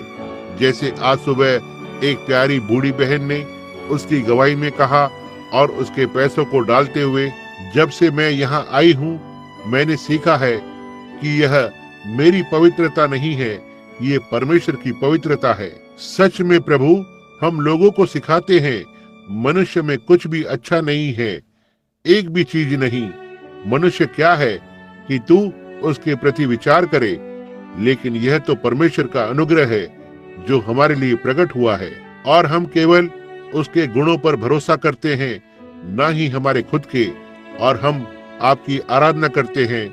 परम पवित्र परमेश्वर, आपकी भलाई के लिए हमें आपके महान राज्य में, हमें आपकी महान योजनाओं में शामिल करने के लिए हम आपको विश्वास के द्वारा हमारे हृदयों में ग्रहण करते हैं और अनुग्रह के द्वारा हम विश्वास करते हैं कि आपने इसे हमें परमेश्वर की महिमा के लिए, परमेश्वर की सेवा के लिए इसे दिया है। अब प्रभु बीमारों को चंगा करें। जब वे आज सुबह प्रार्थना करवाने के लिए आते हैं, उन्हें उस आनंद को दीजिए जो वे स्वस्थ होने की लालसा को रखते हैं। वे जान जाएं कि यह छोटी सी हल्की सी पीड़ा उन पर डाली गई थी, बस ये छोटी सी परीक्षा का समय है।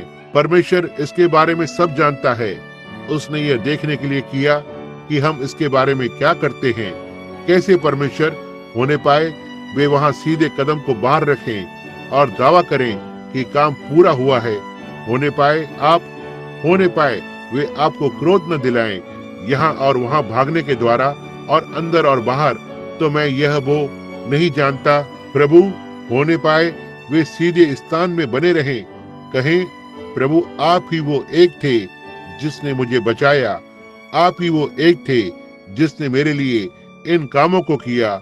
मैं आप पर विश्वास करता हूँ और मैं आज आप पर भरोसा करता हूँ और मैं प्रार्थना करता हूँ कि आप इसे लोगों को मसीह के नाम में प्रदान करेंगे। आमीन।